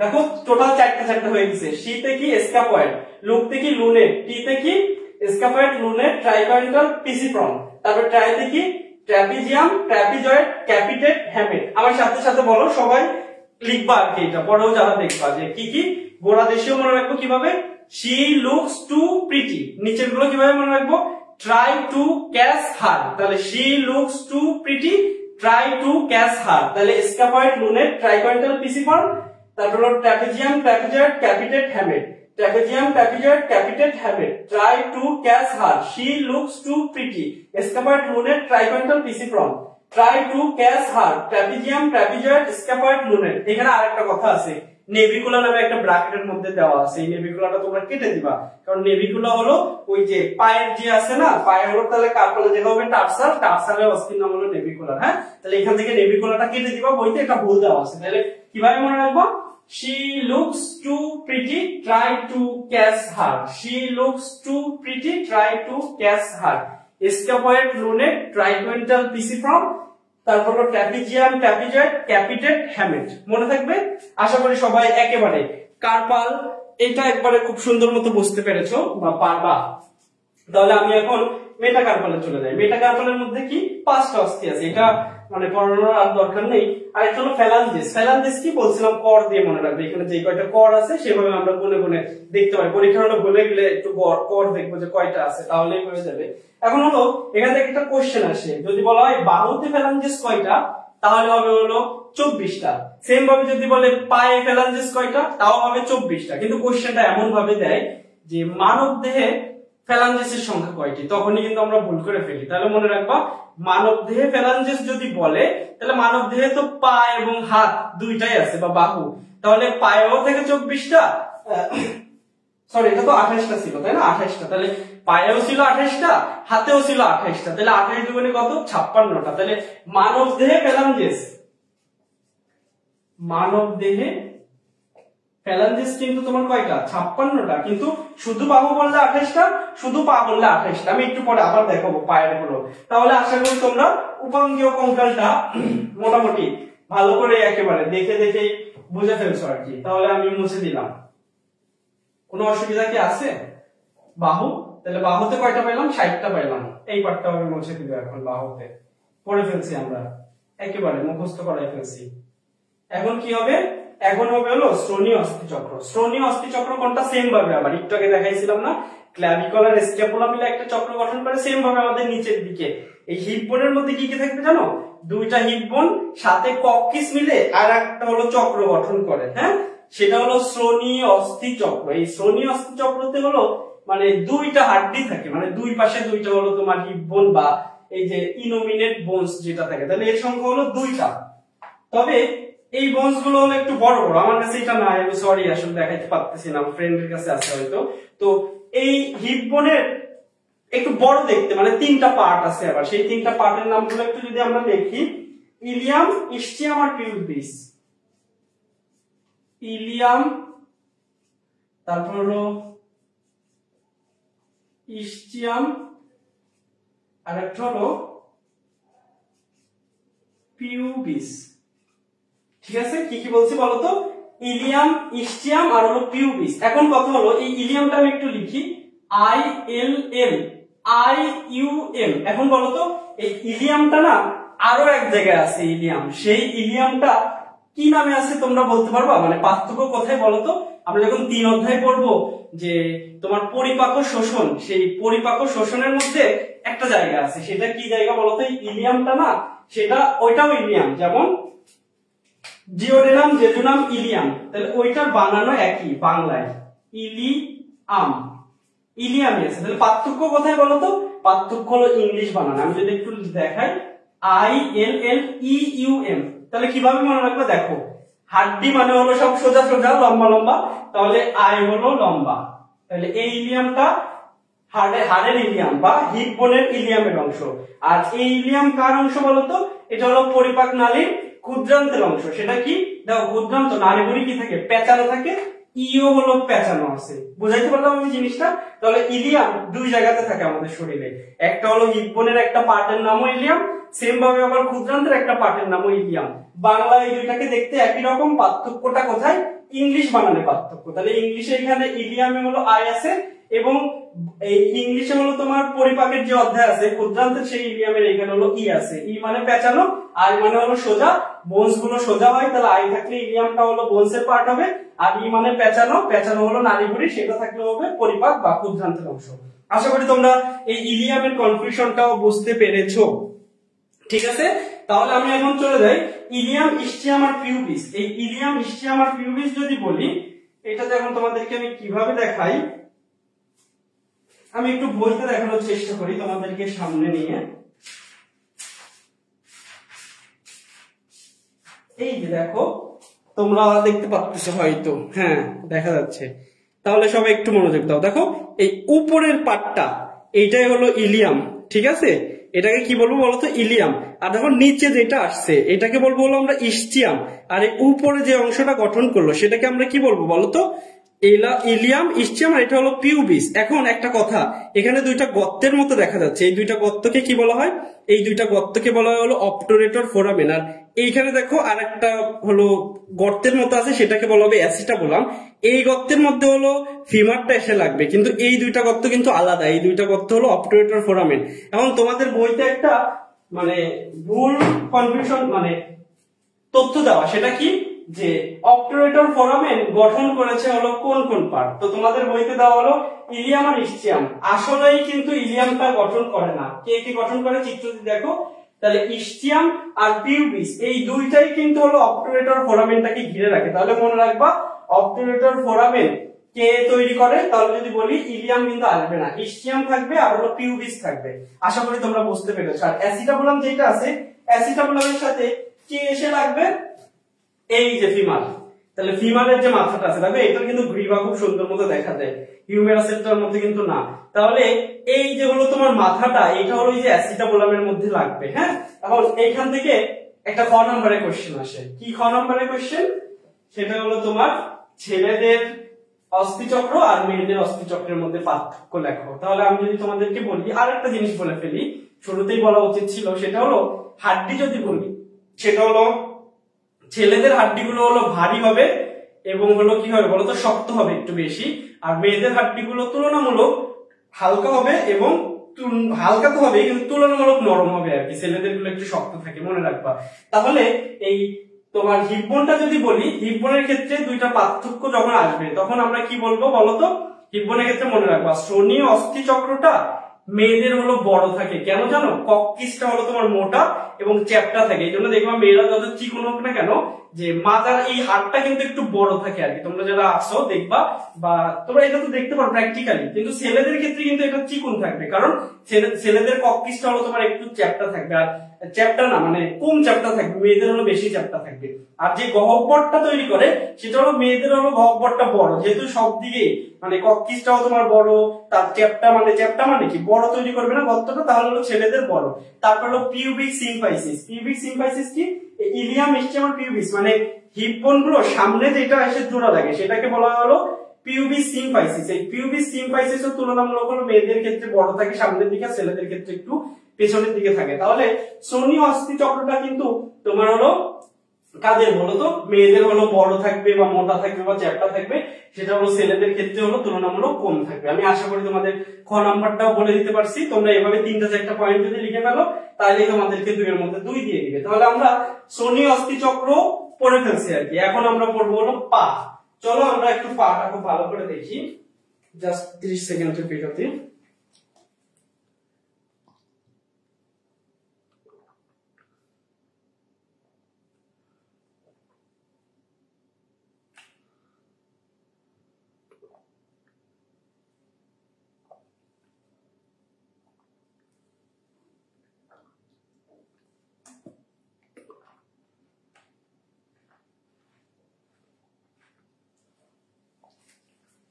আমরা এখন কি দেখবো? আমরা এখন দেখবো হলো পা। তাহলে আমাদের প্রায় আমরা কিন্তু অনেক দূর পর্যন্ত পড়ে ফেলছি, ঠিক আছে? প্রায় শেষের দিকে না, 3 ভাগে 2 ভাগ পড়ে ফেলছি। এখন কথা হলো পা যদি দেখি, সেম ভাবে দেখো, পা প্রথমেই চলে আসবে হলো ফিমার। তাহলে ফিমার কি? একটা সবচেয়ে গুরুত্বপূর্ণ কোশ্চেন কি, মানব দেহের সব থেকে বড় অস্থির নাম কি? ফিমার। এবার চলে আসো, এই যে এতক্ষণ এটাকে এখানে বারবার আনা হয়, এটাই হলো সেই ফিমার। আমরা এখন ফিমারের গঠনটা দেখবো। তাহলে ফিমার সম্পর্কে কি বললাম? মানব দেহের সব থেকে বড় অস্থি। তাহলে ফিমারের সংখ্যা কয়টা থাকে বলতো? ফিমার থেকে একটা করে, 2 পা হলো 2টা থাকবে। তাহলে আমি সংখ্যাগুলো আগে একটু লিখি। 2টা। প্যাটেলা কি বলছিলাম? হলো প্যাটেলা হলো টুপির মতো অস্থি। প্যাটেলাটাও দেখাই তোমাদেরকে। প্যাটেলা, এই যে প্যাটেলা দেখো, এটা একটা চ্যাপ্টা, হ্যাঁ, এটা হলো প্যাটেলা। তাহলে একটা থাকবে ফিমার, একটা থাকবে প্যাটেলা। এখন কথা হলো যে হাতে তো এরকম ছিল না, সংখ্যাটা কিভাবে সেম, যে বাহুতেও 60টা ছিল, পায়েও হলো 60টা হলো তোমার অস্থি। তাহলে কিভাবে আমরা মিলাই ফেললাম? তার মানে যেহেতু প্যাটেলাটা 2 পায়ে চলে আসছে, মানে 2টা এক্সট্রা, তার মানে এমন কিছু আছে, এমন কোন জায়গা যেখানে একটা করে কি থাকবে বলতো? অস্থি কম থাকবে। সেই জায়গাটা হলো যেমন কার্পালে তোমার হলো 8টা 14, মানে 16টা ছিল না, এখানে হলো 7টা হয়ে যাবে, একটা অনুপস্থিত। আমি দেখাবো, কারণ ওই ক্যালকিনিয়াসটা হলো তোমার অনেক গোড়ালিতে অনেক বড় থাকে, অনেকগুলো অস্থির সমান ওই একটা অস্থি হয়ে যায়। হাতের জন্য ছোট ছোট ছিল, ওইটা বড়টা একটা হলো কমায় ফেলে, সেই জায়গাটা হলো তোমার প্যাটেলা হলো উপরের দিকে, মানে সংখ্যাটা বলতেছি, ওইটা তো অস্থিতর পূরণ করবে না, সংখ্যাটা পূরণ করবে আর কি। তাহলে এটা হলো তোমার ফিমার হলো 2 পায়ে থাকবে 2টা, সেম ভাবে প্যাটেলাও 2 পায়ে থাকবে 2টা থাকবে প্যাটেলা, ঠিক আছে? এরপরে যদি বলি টিবিয়া, সেম ভাবে দেখো, আমি বলছিলাম বাহুর ক্ষেত্রে ভেতরের দিকের অস্থি কোনটা, অ্যান্সার কি ছিল? আলনা ছিল হলো তোমার ঘরের ভিতরে, সেহেতু আলনা অ্যান্সার হয়েছিল। এখন টিবিয়া আর হলো ফিবুলার মধ্যে হলো কোনটা ভেতরের দিকের আর কোনটা বাইরের দিকে? তাহলে কি মনে রাখবো? মনে রাখবো আমরা হলো টিবি কি মানুষ কিনে বা যাদের ঘরে টিভি আছে তারা কি হলো ঘরের বাইরে রাখে নাকি ভিতরে রাখে? তাহলে অবশ্যই হলো টিভি আমরা ঘরের ভেতরে রাখি। তাহলে হলো তোমার টিবিয়াটা হলো কি ভেতরের দিকের অস্থি, আর ফিবুলাটা কি বাইরের দিকের অস্থি। এখন টিবিয়া আর ফিবুলার মধ্যে ফিবুলাকে বলা হলো দীর্ঘ যষ্টির মতো, হ্যাঁ, এটা কালকেও বলে ফেলছি, আজকে আবারও বললাম। এবার হলো কি বলতো টার্সাল। এখন টার্সাল আমি তো পা দেখাইতে পাচ্ছি না, হাতের মতো এখানে আছে, দেখো সবাই, এই যে এটাকে বলা হয় হলো তোমার পা, হ্যাঁ। তাহলে এইখানে দেখো, এইখানে হলো টোটাল 7টা আছে, তোমরা দেখতে পাচ্ছ কিনা? হাতে যেমন 8টা ছিল, এখানে হলো 7টা আছে। তাহলে 1 2 3 4 5 6, এই দেখো 7টা আছে এখানে, ঠিক আছে? তাহলে এখানে কিন্তু একটা কম, যেটা হাতে ছিল। তাহলে এটা হলো বাহুতে ছিল হলো কার্পাল, এখানে হয়ে গেল টার্সাল। তাহলে এইটা ছিল হলো তোমার মেটাকার্পাল, যেটা ছিল সেটা এখানে যেটা আছে 5টা পায়ের আঙ্গুল, 5টা আঙ্গুল বরাবর এটা থাকবে, তাহলে এটাকে বলবো হলো মেটাটার্সাল। আর এই জায়গা হলো ফ্যালাঞ্জেস গুলো থাকে। সেম ভাবে তোমার কর গুনে গুনে আমরা হলো বলতে পারবো। তাহলে হাতে যেমন বা বাহুতে যেমন হলো তোমার কয়টা ছিল বলতো? বাহুতে যেমন তোমার 14টা প্রত্যেক বাহুতে হলো 14টা করে ছিল, এখানে হলো প্রত্যেক পায়ে হলো 14টা করে ফ্যালাঞ্জেস থাকবে, তাহলে টোটাল 28টা। তাহলে আমি একটু লিখে ফেলি, টিবিয়া থাকবে 2টা, ফিবুলা থাকবে 2টা, টার্সাল থাকবে কয়টা বলতো? 7 দুগুণে 14টা। সেম ভাবে মেটাটার্সাল কয়টা থাকবে? মেটাটার্সাল থাকবে হলো 10টা, এবং ফ্যালাঞ্জেস কয়টা থাকবে? 28টা। এবার দেখো তো 2 4 6 8, 8 হলো 14 হলো 22, 32 আর 28, 60 হয়েছে কিনা? এখন দেখো 60 প্লাস 4 প্লাস 60 প্লাস 4, তাহলে কত হইলো বলতো? ওইখানে 2টা ছিল, সরি, এখানে হলো 2টা ছিল। তাহলে হলো 60 দুগুণে হলো 120, 120 আর 2 22 আর 4, বলতো আমরা 126টা হারের নাম মুখস্থ করে ফেলতে পারছি কিনা? অবশ্যই যারা এই পর্যন্ত ক্লাস করছো অথবা করবে তারা, আমি আশা করি যে তোমরা 26টা হারের নাম চোখ বন্ধ করে এখন বলে ফেলতে পারবে, কোথায় কোথায় থাকে, দেখতে কেমন, কিভাবে আমরা মনে রাখার টেকনিক বললাম, আমি আশা করি তোমরা পারবা। এবার এইখান থেকে কোশ্চেন আসে কি জানো, সিকিউ তে, এমসিকিউ বলে ফেলছি, সিকিউ তে ফিমার নিয়ে কোশ্চেন আসে। প্রায় সময় ফিমারের একটা চিত্র দিয়ে দেয়, এটার হলো তোমার গঠন ব্যাখ্যা করতে বলে। তো চলো আমরা একটু ফিমার দেখে ফেলি। তাহলে ফিমারের মধ্যে হলো এইটা হলো সেই ফিমার। হ্যাঁ, আমি আবার তোমাদেরকে খুব কাছের থেকে দেখানোর চেষ্টা করি।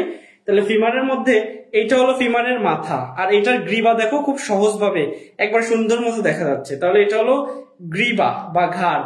এবার এটার ক্ষেত্রে দেখো, এটার ক্ষেত্রে হলো টিউবারোসিটি না, এটার ক্ষেত্রে হলো ট্রোকেন্টার থাকে। তাহলে ট্রোকেন্টার মানে হলো লিখে রাখবা, অমসৃণ উঁচু জায়গাকে ট্রোকেন্টার বলা হয়। অমসৃণ উঁচু জায়গা, দেখো এইগুলো যদি আমি ধরি মসৃণ না, খসখস হাতে বাঁধতেছে, তাহলে এটা হলো উপরের দিকে হলো বড় টোকেনটার, আর নিচের দিকে এটাকে বলা হয় হলো ছোট টোকেনটার। হ্যাঁ, তাহলে হলো মাথা বা মস্তক, এটা হলো গ্রীবা বা ঘাড়। ট্রোকেন্টার কি, এটা হলো বড় ট্রোকেন্টার, এটা হলো ছোট ট্রোকেন্টার, এটা হলো ওর হলো কি বডি বা শেপ। এবার নিচের দিকে দেখো, নিচের দিকে কি সেম ভাবে এই যে কন্ডাইল থাকে। এটা হলো যেহেতু এই সাইডে যদি ধরি, এটা হলো মিডিয়াল কন্ডাইল আর এটা হবে হলো ল্যাটারাল কন্ডাইল। এখন আরেকটা জিনিস দেখো, এখানে একটা গর্তের মতো তৈরি হয়েছে, এটাকে বলা হয় রিজ। হ্যাঁ, তাহলে দুইটা কন্ডাইল, তার মাঝখানে যে রিজটা আছে এটাকে বলা হবে, দুইটার মাঝখানে যে জায়গা সেটাকে আমরা বলি ইন্টার। তাহলে এটাকে আমরা বলবো ইন্টার, দুইটা কন্ডাইলের মাঝখানে, তাহলে ইন্টার কন্ডাইলার রিজ বলবো আমরা এটাকে।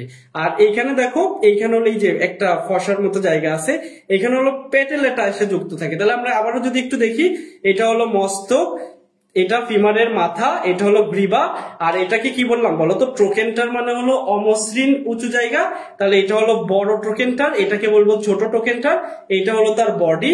এখানে কি কি থাকে বলতো, কন্ডাইল থাকে। তাহলে মাঝখানের দিকে যেটা সেটা হলো মিডিয়াল কন্ডাইল, পাশে যেটা থাকবে সেটা হলো ল্যাটারাল কন্ডাইল। আর মিডিয়াল কন্ডাইল এবং ল্যাটারাল কন্ডাইল দুটার মধ্যবর্তী সেটাকে আমরা কি বলি, ইন্টার বলি। তাহলে এটাকে আমরা বলবো হলো ইন্টার কন্ডাইলার রিজ। আর এখানে কি থাকে, এখানে যুক্ত থাকে হলো প্যাটেলা। আমি আশা করি যে হিউমেরাস ফিমার যদি তোমাদের আসে এখন চিত্র দিয়ে কোনোভাবে বোঝাইতে চাই, তোমরা একটু খেয়াল করবা ফিমার আর হিউমেরাসের মধ্যে পার্থক্যটা কোথায় জানো। দেখো আমি যেটাকে দেখাই, এটা তোমরা দেখে বুঝবা চিত্রটা, যে এটার গ্রীবা কিন্তু খুব বড় না। তাহলে যদি হিউমেরাস তোমাদের দেয়, তাহলে তুমি আগে দেখবে যে গ্রীবা ছোট না বড়। যদি দেখো যে গ্রীবা মিশে আছে মাথা আর হলো বডির সাথে, তাহলে বলে ফেলবা যে এটা হিউমেরাস। আমি তোমাদের হিউমেরাস যেভাবে দেখাইছি তখন ওইভাবে চিত্র এঁকে পার্টগুলো বলে ফেলবা। আর যদি আসে হলো তোমাদের ফিমার, তাহলে দেখবা যে ওইটার ঘাড় থাকবে একটু বড়, এই জায়গাগুলো উঁচু থাকবে, নিচে বড় বড় কন্ডাইল দেখানোর চেষ্টা করবে। তখন তোমরা হলো ধরে ফেলবা যেটা হলো ফিমার। তখন হলো ফিমারের গঠনটা আমি যেভাবে বললাম, তুমি চিত্র এঁকে চিহ্নিত করে এগুলো লিখে দিলে এগুলো হয়ে যাবে আর কি, আশা করি। তাহলে আমরা হলো ফিমার করলাম, patella, tibia, fibula, tarsal, metatarsal, phalanges. তাহলে আমরা হলো উপাঙ্গীয় কঙ্কাল পুরোপুরি শেষ করে ফেলছি। আশা করি যে তোমরা যারা পরবর্তীতে দেখবে অথবা দেখতেছিলা, তো তোমাদের এই টপিকে আর কোনো সমস্যা নেই আমি আশা করি। আর যদি থাকে অবশ্যই তোমরা কমেন্টে জানাবে, আমি আবার তোমাদেরকে আরো সহজভাবে বলার চেষ্টা করব। তাহলে আমরা উপাঙ্গীয় যে 126টা ছিল সেই হাড্ডিগুলো ডিটেইলসে পড়ে ফেলছি এবং মনে রাখার চেষ্টা করছি। তাহলে আমাদের উপাঙ্গীয় গুলো বা অ্যাপেন্ডিকুলার যে অস্থিগুলো ছিল বা স্কেলিটাল গুলো ছিল সেগুলো আমরা শেষ করে ফেললাম। এখন আমরা আরেকটা পার্ট করব। কোন পার্টটা? সেটা হলো আমরা এখন করব হলো আমাদের এক্সিয়াল বা অক্ষ বরাবর কারা থাকে। তাহলে এক্সিয়াল কি বলছিলাম, অক্ষ বরাবর সোজা। আমি তাহলে মাথার থেকে শুরু করি। এখানে হিউজ পরিমাণে এমসিকিউ এক্সট্রা বইয়ের মধ্যে নেই। আমি তোমাদের যা যা বলবো তোমরা একটু বই বের করো এই টাইমটাতে, বইয়ের মধ্যে সবাই ছোট ছোট করে লিখে রাখবা। এইগুলো হলো তোমার এইচএসসি পরীক্ষাতে কম আসলেও পরবর্তীতে তোমরা অ্যাডমিশন টেস্ট দিবা, সেখানে এই কোশ্চেন গুলো কিন্তু হিউজ পরিমাণে আসে। তো চলো আমরা শুরু করি। প্রথমেই হলো অক্ষীয় কঙ্কালতন্ত্রের মধ্যে হলো তিনটা ভাগে ভাগ করে ফেলবে। একটা হলো করোটি, আরেকটা হলো মেরুদণ্ড, আরেকটা হলো বক্ষপিঞ্জর। তো আমি হলো সহজটা দিয়ে একটু শুরু করি, আস্তে আস্তে কঠিনটা দিয়ে তারপর শেষ করে ফেলবো। তাহলে আমি হলো কি দেখাবো আগে, আমি দেখাবো হলো তোমার বক্ষপিঞ্জরটা দেখাবো। এখন বক্ষপিঞ্জরের মধ্যে কি আছে, একটা হলো পাজর আর একটা হলো স্টারনাম। এখন স্টারনাম হলো দেখো একটু খেয়াল করো, এই যে বক্ষতে এই যে ওই কালকে ডায়াফ্রাম বলছিলাম, ডায়াফ্রামের উপরের পুরোটাকে বক্ষ, মানে এই যে এটাকে বক্ষ বলবো। এখন এর মাঝ বরাবর যেটা থাকে সেটাকে বলা হয় হলো স্টারনাম, এবং যেগুলো সাইডে পেছনে মেরুদণ্ডের সাথে যুক্ত হয়েছে সেগুলোকে বলা হয় হলো পরশুকা। তাহলে বক্ষর মধ্যে কি কি থাকবে বলতো, বক্ষপিঞ্জরের মধ্যে হলো দুই ধরনের হাড্ডি থাকবে, কিন্তু টোটাল থাকবে 25টা। একটা থাকবে হলো তোমার কি বলতো স্টারনাম, এবং 12 জোড়া, 12 জোড়া মানে কি 24টা, দুই পাশে এক জোড়া, দুই জোড়া, তিন জোড়া, এভাবে কয়টা থাকবে বলতো 12 জোড়া বা 24টি থাকবে হলো তোমার পাজর, বা যেগুলোকে আমরা বলি হলো পরশুকা, ঠিক আছে। তাহলে স্টারনাম আর হলো তোমার কি বলতো আমরা হলো পাজর দেখবো, তাহলে টোটাল 25টা। চলো আমরা এখন দেখে ফেলি। প্রথমে আমরা যদি দেখি আমার কাছে হলো, দেখো আমার কাছে পুরো স্টারনামটা ভেঙে গেছিল না, লাস্টের পার্টটা আমার কাছে এখন আর নেই, অনেকদিন আগের কথা তো। তাহলে এইটা হলো স্টারনামের আবার 3টা পার্ট থেকে আরো নিচের দিকে আছে, মনে করো এটা স্টারনামের অংশ, আমি তোমাদের জাস্ট বলি, হ্যাঁ তোমরা একটু দেখার চেষ্টা করো। ধরলাম আমি এটা স্টারনামের অংশ, তাহলে এই যে উপরে যেটা আছে সেটাকে বলা হয় ওই যে ম্যানুব্রিয়াম, হ্যাঁ নিচের এইটাকে বলা হয় বডি, আর নিচে আরেকটা চলে যায় যেটাকে বলা হয় জিফয়েড প্রসেস। তাহলে পাজরের যে হাড়টি মানে বক্ষপিঞ্জরের যেটা থাকে মাঝ বরাবর সেটাকে আমরা কি বললাম স্টারনাম। স্টারনামের কয়টা অংশ? 3টা অংশ। সেটা কি কি? একটা হলো তোমার ম্যানুব্রিয়াম, আর একটা হলো বডি, আর একটা হলো জিফয়েড প্রসেস। তাহলে এই 3টা অংশ থাকবে হলো স্টারনামের মধ্যে। আর পাজরগুলো একটু দেখো, এটা হলো পাজরের ঘাটতি। তাহলে পাজর আমি তোমাদেরকে একটু গঠনগুলো দেখাই দেই।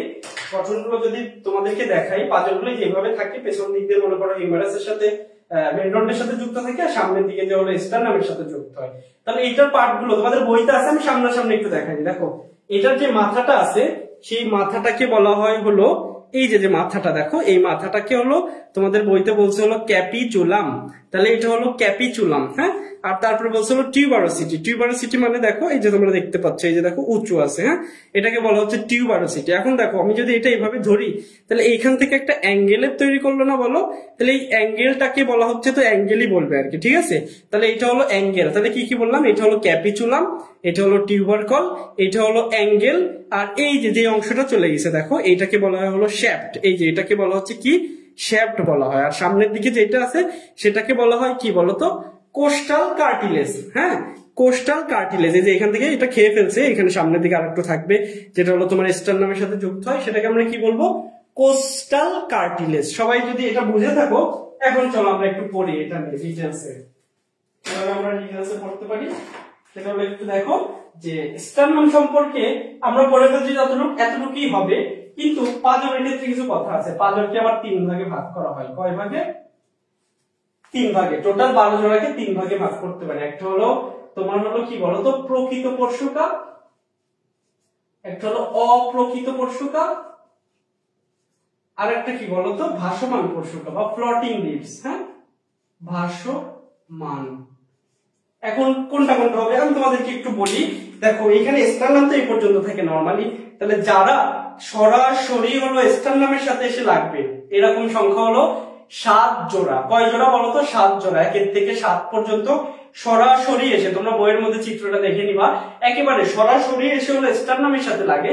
যারা হলো সরাসরি যেই তোমার হলো পাজরগুলো সরাসরি স্টারনামের সাথে লাগবে তাদেরকে বলা হয় হলো প্রকৃত পাজর, ঠিক আছে। তাহলে প্রকৃত পাজরের সংখ্যা কত হবে? 1 থেকে 7। কত? 1 থেকে 7। এবার অপ্রকৃত কারা? অপ্রকৃত হলো যারা হলো তোমার একটা 7 নাম্বারের সাথে ওই যে কোস্টাল তোমাদের কার্টিলেজ দেখাইলাম না, দেখো আবারও দেখাই।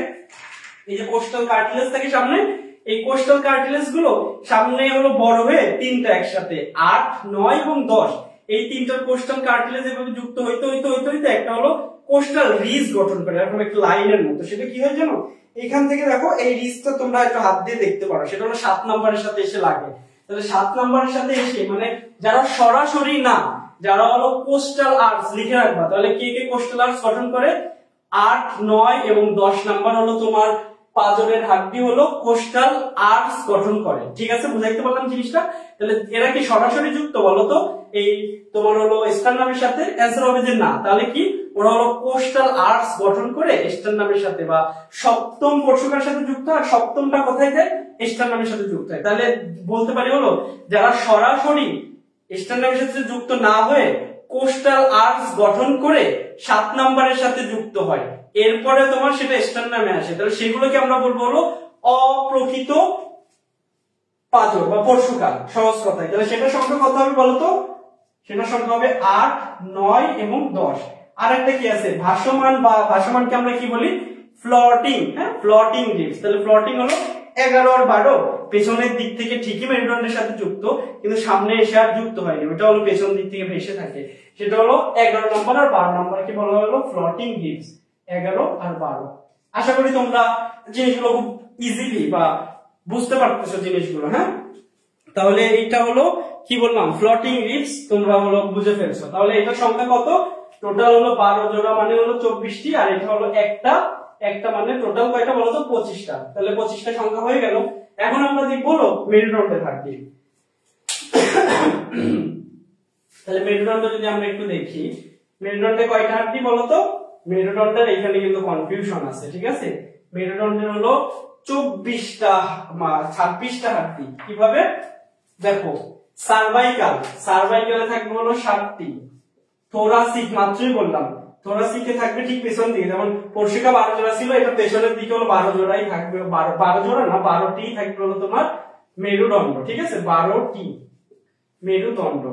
এবার লাম্বারে কয়টি থাকবে বলতো, 5টি, আর স্যাক্রামে থাকবে 1টি, আর কক্সিসে থাকবে হলো 1টি। এখন এখানে একটা কথা, ওই যে বলছিলাম যে শুরুতে মানব দেহে হলো ছোটবেলায় 300টা থাকে, পরে পরিবর্তন হয়, তাহলে এখানেও পরিবর্তন হয়। স্যাক্রাম হলো ছোটবেলায় থাকে 5টা, সেটা বড় হয়ে আস্তে আস্তে ফিউজড হয়ে একটা হয়। কক্সিস থেকে হলো 4টা, এই 4টা হলো তোমার ছোটদের থাকে, বড় হয়ে আস্তে আস্তে কি হয় বলতো, একটা পরিণত হয়ে যায়। তাহলে এখানে যদি আমরা বলি নিয়ত শব্দের অর্থ বলে হলো পরিণত, তাহলে নিয়ত বললে হলো 26 আনসার হবে। আর যদি বলা হয় অনিয়ত অস্থির সংখ্যা কয়টি, অনিয়ত অস্থির সংখ্যা যদি বলা হয় মেরুদণ্ডের, তাহলে সেটাকে বলতে হবে হলো তোমার, দেখো আরো কয়টা, এখানে 4টা, এখানে 3টা, 7টা, তাহলে 26 এর সাথে 7 যোগ করলে কত হবে, 33টি অ্যানসার। বুঝতে পারছো? আর হলো যদি আরেকটা কোশ্চেন করে যে মেরুদণ্ডের মধ্যে পরিবর্তনশীল অস্থির সংখ্যা কত, তাহলে দেখো 5 আর 4 এইটাই তো পরিবর্তন হয়ে তোমার একটা হইলো, তাহলে টোটাল হলো 9টি পরিবর্তনশীল হলো কি আছে বলতো, মানে অস্থি আছে কোথায়, মেরুদণ্ডের মধ্যে। তাহলে আশা করি আমি বোঝাইতে পারবো না। এখন দেখো একটু সার্ভাইকাল কোন পর্যন্ত, তোমরা যদি একটু দেখো এই ঘাড়ের এখানে সবাই অনুভব করতে পারবা, ছেলেদের বেশি বোঝা যাবে, উঁচু হয়ে আছে। তাহলে শুরু হবে হলো 1 নাম্বার দিয়ে, ঠিক আছে। 1 নাম্বারটাকে কি বলা হয়, 1 নাম্বার সার্ভাইকালকে বলা হয়, এক নং সার্ভাইকালকে বলা হয় কি বলতো, অ্যাটলাস। সার্ভাইকাল কি বলা হবে, অ্যাটলাস। আর 2 নাম্বারকে কি বলা হয়, এক্সিস। হ্যাঁ, আর 7 নাম্বারটা কি হবে, 7 নাম্বারটা হলো উঁচু হয়ে থাকে, এজন্য 7 নাম্বারকে বলা হয় ভার্টিব্রা প্রমিনেন্স।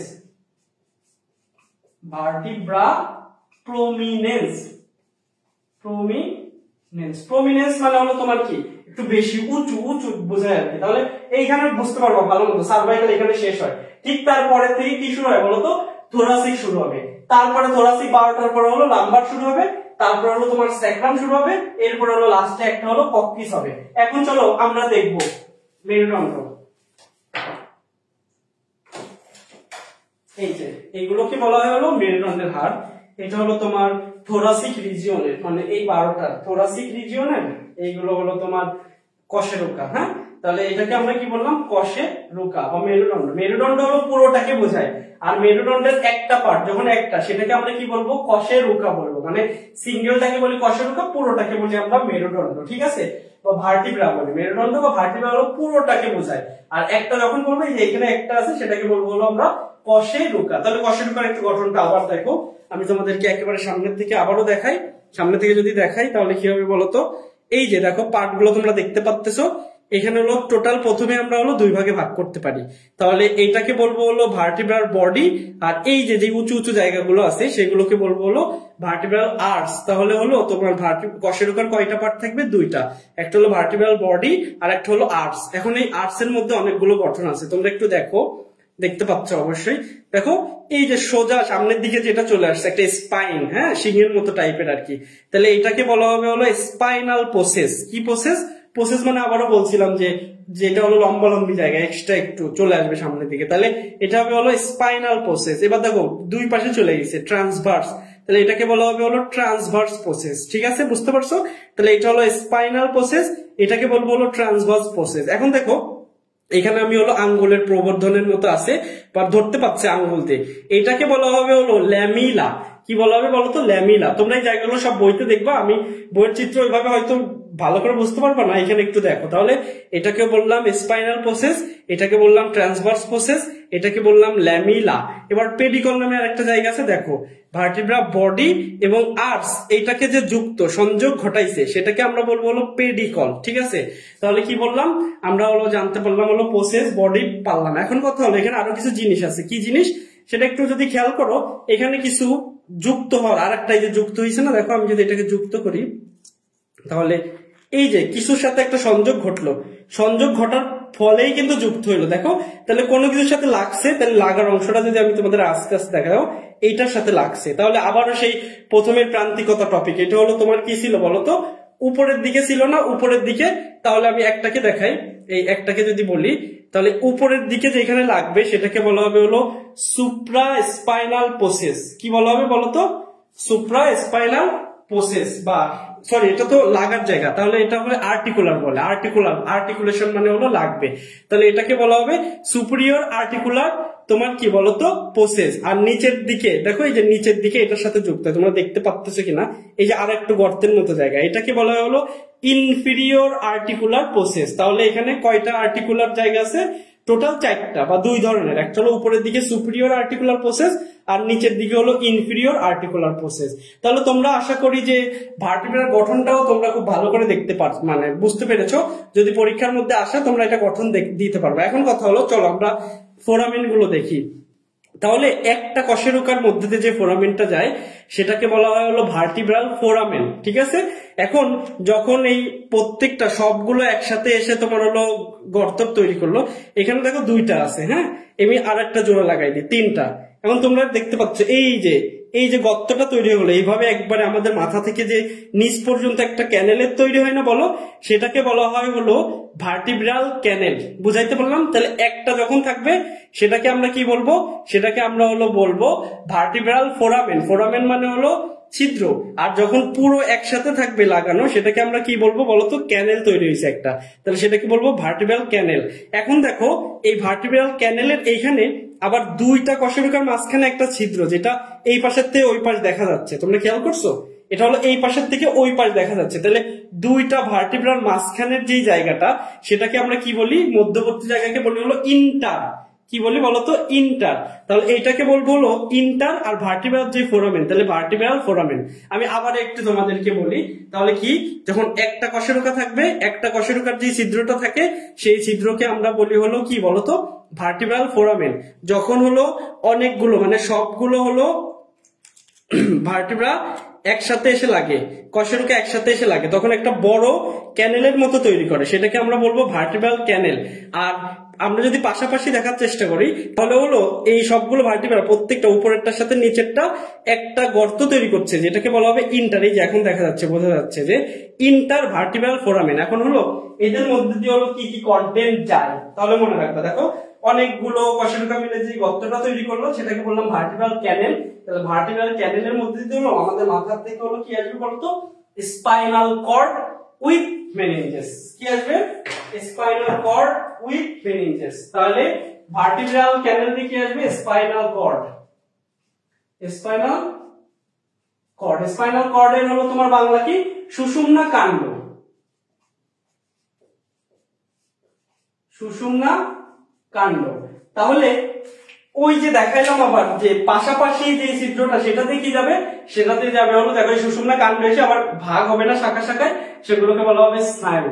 তাহলে ভার্টিব্রাল ক্যানেল দিয়ে যাবে হলো তোমার সুষুম্না কাণ্ড বা স্পাইনাল কর্ড, আর ইন্টার ভার্টিব্রাল ফোরামেন বা ওদের পার্শ্ববর্তী যে ছিদ্র সেটাতে যাবে হলো তোমার কি, সুষুম্না স্নায়ু। আমি আশা করি তোমাদেরকে ভার্টিব্রা একেবারে গঠন থেকে শুরু করে ওভারঅল সবকিছু আমি তোমাদেরকে বোঝাতে পারছি।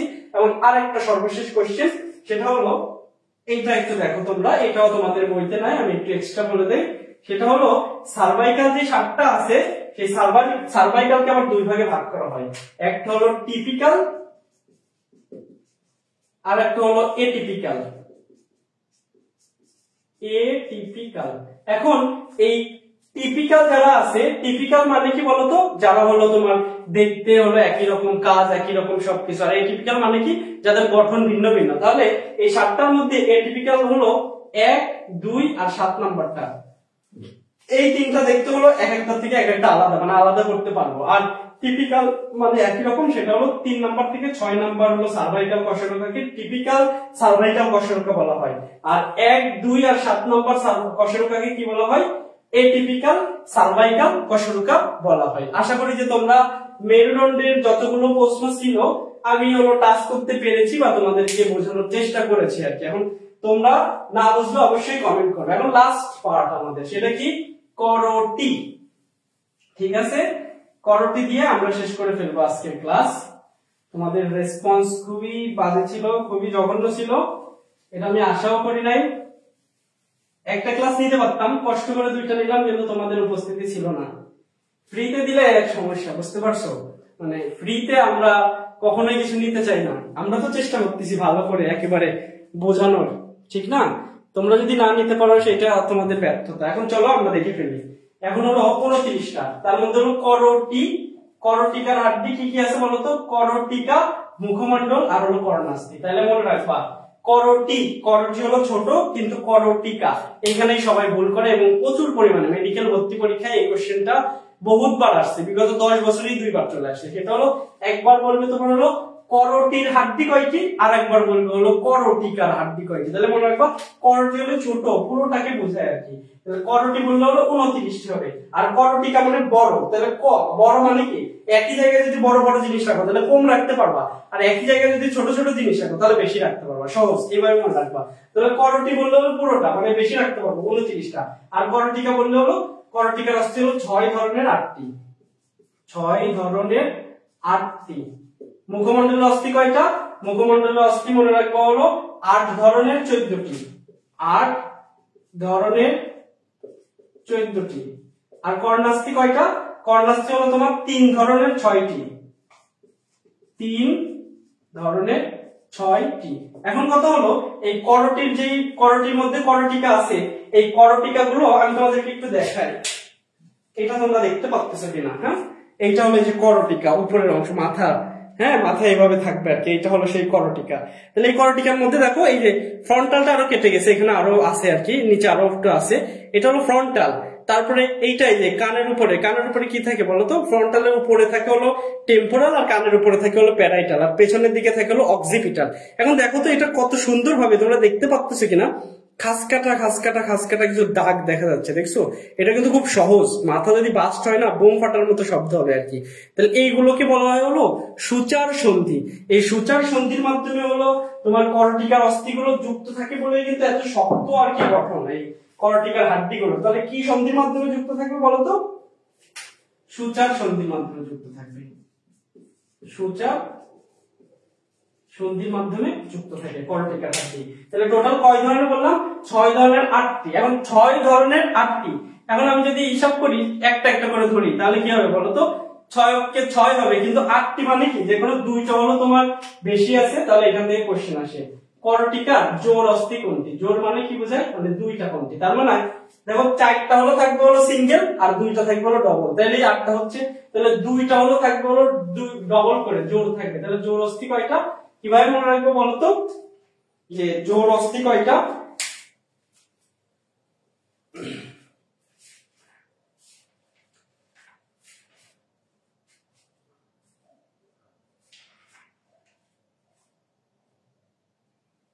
জোড় অস্থি, জোড় অস্থি হলো মনে রাখবো হলো টেপা দিয়ে, টেপা বা পেটা। হ্যাঁ, টেপা বা পেটা, টেপা, টেপা। তাহলে টেম্পোরাল আর হলো প্যারাইটাল, এরা হলো 2টা করে থাকবে, আর বাকি সবাই থাকবে একটা করে। এরা কয়টা করে থাকবে বলতো?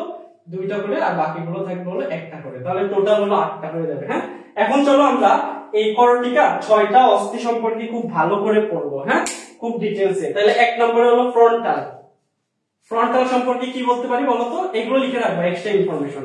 ফ্রন্টাল হলো কপাল গঠন করে। হ্যাঁ, তাহলে কপালকে ঢাকা বিশ্ববিদ্যালয়ে কোশ্চেন করে ললাটের অস্থি বলা হয় কাকে? তাহলে কপালের আরেক নাম হলো, এটা লিখবো হলো কপালের অস্থি, কপাল বা ললাট। কি বললাম বলতো? ললাটের অস্থি। তাহলে ললাট বললেও যা হবে, কপাল বললেও তাই হবে, একই অ্যান্সার হবে। ঠিক আছে, এরপরে আরো কি লিখবো বলতো? আরো কিছু ইনফরমেশন তোমাদের এখানে লিখতে হবে। সেটা কি লিখতে হবে? সেটা ফ্রন্টালের ক্ষেত্রে লেখার দরকার নেই। ফ্রন্টালের ক্ষেত্রে হলে একটা থাকবে কপালের অস্থি বা ললাটের অস্থি বললে সেটা হয়ে যাবে। এবার ফ্রন্টালের পরে কি? ফ্রন্টালের পর হলো তোমার প্যারাইটাল। তাহলে ফ্রন্টাল হলো কপাল গঠন করে, প্যারাইটাল মানে এই যে বরাবর দুইটা থাকবে, প্যারাইটাল দুইটা না, তাহলে প্যারাইটাল সম্পর্কে লিখবা প্যারাইটাল। তাহলে প্যারাইটালের ক্ষেত্রে যেটা তোমাকে লিখতে হবে, এটা হলো চারটা কোণ থাকবে আর চাঁদির পেটের মতো। হ্যাঁ, চার কোণ অথবা চাঁদির পেটের মতো যদি বলে, পেটের মতো। তাহলে প্যারাইটালের ক্ষেত্রে দুইটা এক্সট্রা ইনফরমেশন লিখে দিলাম। সেটা কি? সেটা হলো তোমার এটা হলো চার কোণা অস্থি হবে এবং সেটা চাঁদির পেটের মতো হবে দেখতে আর কি। তাহলে ফ্রন্টালের ক্ষেত্রে কি বললাম, কপাল আছে আমাদের বইতে, সেটা হলো ললাট, এক্সট্রা লিখে নিবা। প্যারাইটালের ক্ষেত্রে কি বললাম, চার কোণা বা চাঁদির মতো। তারপরে কি বলতো, ফ্রন্টাল, প্যারাইটাল, তারপর হলো তোমার কি থাকবে বলতো, টেম্পোরাল। ঠিক আছে, টেম্পোরাল কানের উপরে থাকবে। টেম্পোরাল সম্পর্কে কি লিখবো, টেম্পোরালের ক্ষেত্রে তোমাদের লিখতে হবে যেটা হলো চারটা অংশে বিভক্ত থাকবে। টেম্পোরাল কয়টা অংশে বিভক্ত?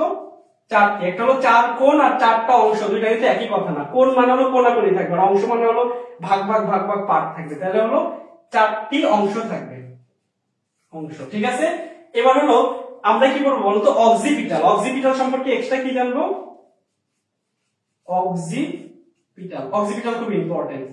অক্সিপিটালে সবাই স্টার দাও। হ্যাঁ, অক্সিপিটালে স্টার দিতে হবে। তাহলে অক্সিপিটাল সম্পর্কে আমরা যেটা জানবো, অক্সিপিটালের এখানে হলো পিটুইটারি গ্রন্থি থাকে। কি বলতো, পিটুইটারি গ্রন্থি থাকবে। এখন এই পিটুইটারি গ্রন্থি তোমার থাকে কোথায় যদি বলা হয়, একটা নির্দিষ্ট জায়গা আছে, সেই জায়গাটার নাম হলো সেলা টার্সিকা। কি বলছি বলতো, সেলা টার্সিকা। তাহলে অক্সিপিটালের ক্ষেত্রে কি বললাম, অক্সিপিটালের ওখানে হলো পিটুইটারি গ্রন্থি থাকবে। পিটুইটারি গ্রন্থিটা কোথায় থাকবে, পিটুইটারি গ্রন্থিটা থাকবে হলো সেলা টার্সিকা নামক একটা জায়গাতে থাকবে। তাহলে আশা করি তোমরা বুঝতে পারছো। এবার আরো একটা ইম্পর্টেন্ট কোশ্চেন আছে, সেটা হলো যে দেখো মাথার থেকে যে স্পাইনাল কর্ডটা বের হয়ে আসছিল, তাহলে মাথার থেকে অবশ্যই যে একটা বের হওয়ার জায়গা থাকবে, একটা ছিদ্রের মতো বড় ছিদ্র। তাহলে মস্তিষ্কের যে বড় ছিদ্র সেটাকে কি বলা হবে বলতো, ফোরামেন অফ ম্যাগনাম বলতে পারি, ফোরামেনা ম্যাগনাম, এটা তোমাদের বইতে আছে। এখন এই ফোরামেনা ম্যাগনামকে আবার বাংলায় কি বলে বলতো, ফোরামেনা ম্যাগনামকে বাংলায় বলে হলো মহাবিবর। ঠিক আছে, ফোরামেনা ম্যাগনামকে কি বলে, মহাবিবর। তাহলে কি বললাম, ফ্রন্টাল হলো কপাল বা ললাট, প্যারাইটালের ক্ষেত্রে কি বললাম, চারটা কোণ বা চাঁদির পেটের মতো, টেম্পোরালের ক্ষেত্রে কি বললাম, চারটা অংশ থাকবে, অক্সিপিটালের ক্ষেত্রে কি বললাম, পিটুইটারি গ্রন্থি অবস্থান করবে। কোথায় অবস্থান করবে, অক্সিপিটালের হলো সেলা টার্সিকা নামক জায়গায়। এরপরে কি হবে, অক্সিপিটালের ওখানে একটা বড় ছিদ্র আছে যেখান থেকে স্পাইনাল কর্ড বের হয়ে আসে, সেই জায়গাটার নাম হলো ফোরামেন অফ ম্যাগনাম, যেটাকে বাংলায় কি বলা হয় বলতো, মহাবিবর বলা হয়। তাহলে আমরা চারটা পড়ে ফেললাম। ঠিক আছে, এখন আমাদের আরো দুইটা বাকি আছে, ঠিক না? আমরা আরো দুইটা দেখবো। দেখো এই পার্টটা কিন্তু ভেরি ভেরি ইম্পর্টেন্ট, তোমাদের বইতে কিন্তু এখানে একটুও লেখা নেই এগুলো। ঠিক আছে, কিন্তু এটা থেকে কোশ্চেন আসবে, মাস্ট বি কোশ্চেন আসবে। তাহলে আমি বলে ফেলি, এরপরে আছে হলো তোমার স্ফেনয়েড আর হলো এথময়েড। কি বলছি, আর একটা জিনিস লিখতে পারো, অক্সিপিটাল হলো সেটা হলো খোলসের মতো। অক্সিপিটালের ক্ষেত্রে কি, এটা দেখতে হলো খোলসের মতো। দেখো অনেকগুলো বলে ফেলছি, খোলসের মতো। ঠিক আছে, আর একটা হলো এখন কি পড়বো আমরা, সেটা পড়বো হলো স্ফেনয়েড আর হলো এথময়েড। স্ফেনয়েড আর হলো এথময়েড। এটা আমরা দেখতে পারবো না ওই মাথার গোলার মতো, এটা হলো ভিতরের দিকে থাকে আর কি। তো স্ফেনয়েডের ক্ষেত্রে মনে রাখবো এটা হলো দেখতে ডানার মতো। কিসের মতো, ডানার মতো। ঠিক আছে, আর এথময়েডটা কি হবে, এথময়েডটা হলো এখানে লিখে রাখো যে সিদ্রাল আড়াআড়ি প্লেটের মতো। সিদ্রাল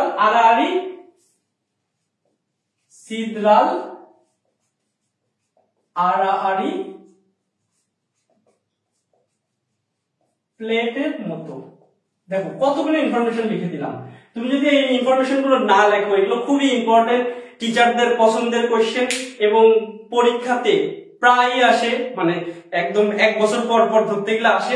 তো এই জায়গাগুলো যদি তুমি শুধুমাত্র আজমল স্যারের বই পড়ো, মানে যতটুকু আছে, তাহলে তুমি পারবো বলো। আমি কতগুলো ইনফরমেশন লিখে দিলাম। তাহলে তোমাকে যদি এইচএসসি তে প্লাস অ্যাডমিশনে যদি 100% ভালো করতে হয় তাহলে তোমাকে এই ইনফরমেশন গুলো একেবারে ঠোঁটস্থ রাখা লাগবে। তো আমি তোমাদেরকে চেষ্টা করছি বোঝাই দেওয়ার কোথায় কোনটা থাকে কি কাজ, আশা করি তোমরা পারবা। তাহলে আমরা হলো করোটির যে অস্থি ছিল 6 ধরনের 8টি, সেই 6 ধরনের অস্থি কি কি কোথায় কোথায় থাকে, আরো এদের স্পেশাল কি কি বৈশিষ্ট্য আছে বা কি বলে বা কি কাজ করে সবকিছু আমরা দেখে ফেলছি।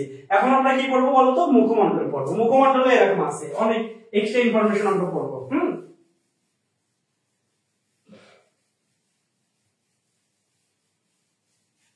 তো মুখমণ্ডলের ক্ষেত্রে আমরা কি করব, মুখমণ্ডলের ক্ষেত্রে আমরা করোটি শেষ করে ফেলছি, এখন মুখমণ্ডল। তাহলে মুখমণ্ডলে কি বলছি, মুখমণ্ডলে হলো 8 ধরনের 14টি থাকে। তাহলে 8 এর যদি ডবল করতাম তাহলে হলো তোমার 16 হইতো, কিন্তু 14 আছে, তার মানে 2টা হলো কম আছে। তাহলে মনে রাখবা এখানে হলো উপরে ছিল জোড় অস্থি বলছিলাম, মানে ডবল কোনটা, আর এখানে বলবে মুখমণ্ডলের ক্ষেত্রে বিজোড় অস্থি কোনটা। বিজোড়, বিজোড় মানে কি সিঙ্গেল অবস্থায় আছে, ডবল নেই। বিজোড় অস্থি যদি বলে তাহলে মনে রাখবা মুভ, কি মনে রাখবা, বিজোড় অস্থি হলো মুভ। মনে করবা যে আমরা কি কি বলছি, আমরা বলি না যে তুমি আগাও সামনে, তাহলে কি বলি, মুভ অন। হ্যাঁ, মুভ ওয়ান, মুভ ওয়ান, তার মানে কি তোমার মুখমণ্ডলে বিজোড় অস্থি মানে একটা করে থাকবে, কি মুভ ওয়ান থাকবে। মুভ থেকে একটা হলো ম্যান্ডিবল আর বতে হলো ভোমার। কি কি বললাম বলতো, ম্যান্ডিবল, ম্যান্ডিবল আর এটাতে হলো ভোমার। ম্যান্ডিবল আর ভোমার থাকবে কয়টা করে বলতো, একটা করে থাকবে। তাহলে এটা হলো বিজোড় অস্থি, আর টোটাল কয়টা থাকবে, 14টা থাকবে। এখন আমরা একটু যদি জানার চেষ্টা করি প্রত্যেকটার এক্সট্রা যে ইনফরমেশন গুলো ছিল সেগুলো সবাই আবার একটু লিখে ফেলো। সেটা হলো প্রথমে হলো ম্যাক্সিলা। হ্যাঁ, আমি আবারও তোমাদের লিখে দেই উপরের মতো করে। সেটা কি বললাম, ম্যাক্সিলা যদি বলি, ম্যাক্সিলা, তাহলে ম্যাক্সিলাকে বলা হয় হলো, দেখো ম্যাক্সিলা ঊর্ধ্বচল আর ম্যান্ডিবল হলো নিম্নচল। ঊর্ধ্বচলে ফুলাইতে পারছি, তাহলে লিখে রাখবা ম্যাক্সিলা হলো বায়ুপূর্ণ অস্থি। কি অস্থি বলতো, বায়ুপূর্ণ অস্থি। বুঝাইতে পারলাম। এবার চলে আসবে নিম্নচল, ম্যান্ডিবল। ম্যান্ডিবল, ম্যান্ডিবল কি কি বলবো বলতো, ম্যান্ডিবল দেখো important question, very very very very infinity extra দিয়ে রাখো। একমাত্র নরনক্ষম অস্থি, লেখো একমাত্র নরনক্ষম অস্থি কোথার, করোটি মানে পুরো মাথার, করোটির একমাত্র নরনক্ষম অস্থিকে সেটা হলো ম্যান্ডিবল। বুঝাইতে পারলাম, একমাত্র করোটি, আমি হাত তো বলি নাই, তুমি হলো এইটা হলো মানে মিসকনসেপ্ট নিয়ে যাবা না কি কখনো। আমি বলছি করোটির একমাত্র নরনক্ষম যদি বলা হয় সেটা হবে কে বলতো, ম্যান্ডিবল। আবার সেম ভাবে যদি বলি করোটির সবচেয়ে বড় অস্থি কোনটা, করোটির ক্ষেত্রে মানবদের সবচেয়ে বড় অস্থি তো ফিমার, কিন্তু করোটির ক্ষেত্রে সবচেয়ে বড় অস্থি হলো তোমার ম্যান্ডিবল। করোটির, করোটির সবচেয়ে বড় অস্থি, সবচেয়ে বড় অস্থি, ঠিক আছে, সেটা ওকে ম্যান্ডিবল। ম্যান্ডিবল দেখতে কেমন, দেখো ইউ আকৃতির। ম্যান্ডিবল দেখতে হলো ইউ আকৃতির, আকৃতির। এখন কথা হলো ইউ আকৃতির আমাদের দেহে আর কোন কোন অংশ আছে, তাহলে সেটাও লিখে ফেলো। ইউ আকৃতির আরো আছে তোমার হলো হেনরির লুপ, হেনরির লুপ। তারপরে যদি আমি বলি সেটা হলো তোমার কি আছে বলতো, হেনরির লুপ আছে, তারপরে হলো ডিওডেনাম আছে, ডিওডেনাম। আর কি কি আছে বলতো, ডিওডেনামের পরে হলো হাইওয়েড নামে একটা অস্থি আছে, হাইওয়েড, হাইওয়েড। আরো একটা আছে হাইওয়েডের পরে যদি আরো বলি কোলন, হ্যাঁ কোলনও আছে। কোলন হলো ইউ আকৃতির, উল্টানো ইউ আকৃতির। তাহলে ইউ আকৃতির কয়টা হলো বলতো, 4টা আমি লিখে ফেলছি অলরেডি। তাহলে কি কি, একটা হলো ম্যান্ডিবল ইউ আকৃতির, ম্যান্ডিবল ইউ আকৃতির, হেনরির লুপ ইউ আকৃতির, ডিওডেনাম ইউ আকৃতির, হাইওয়েড ইউ আকৃতির, কোলন ইউ আকৃতির। হাইওয়েডটা হলো তোমার এখানে পড়তে হবে, হাইওয়েড হলো একটা থাকে, সেটা লিখে রাখবা।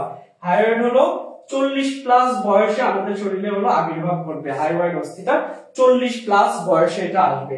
তাহলে ইউ আকৃতির কি কি আছে, ইউ আকৃতির হলো তোমার ম্যান্ডিবল আছে, ইউ আকৃতির আছে হেনরির লুপ, ইউ আকৃতির ডিওডেনাম, ইউ আকৃতির হাইওয়েড, ইউ আকৃতির হলো কোলন আবার আছে, ঠিক আছে। তাহলে ম্যান্ডিবল সম্পর্কে আশা করি যে তোমরা অনেকগুলো ইনফরমেশন, যত ধরনের কোশ্চেন আসতে পারে তোমরা সবগুলোই আশা করি যে পারবা এখন। তাহলে আমরা ম্যাক্সিলা বললাম, ম্যান্ডিবল বললাম, আরো যে 6টা আছে সেই 6টার মধ্যে সবগুলো আমাদের পড়ার একটুও দরকার নেই। যেটা যেটা তোমাদের পড়তে হবে সেটা হলো নেজাল অস্থিটা একটু লেখো, নেজাল, নেজাল অস্থি।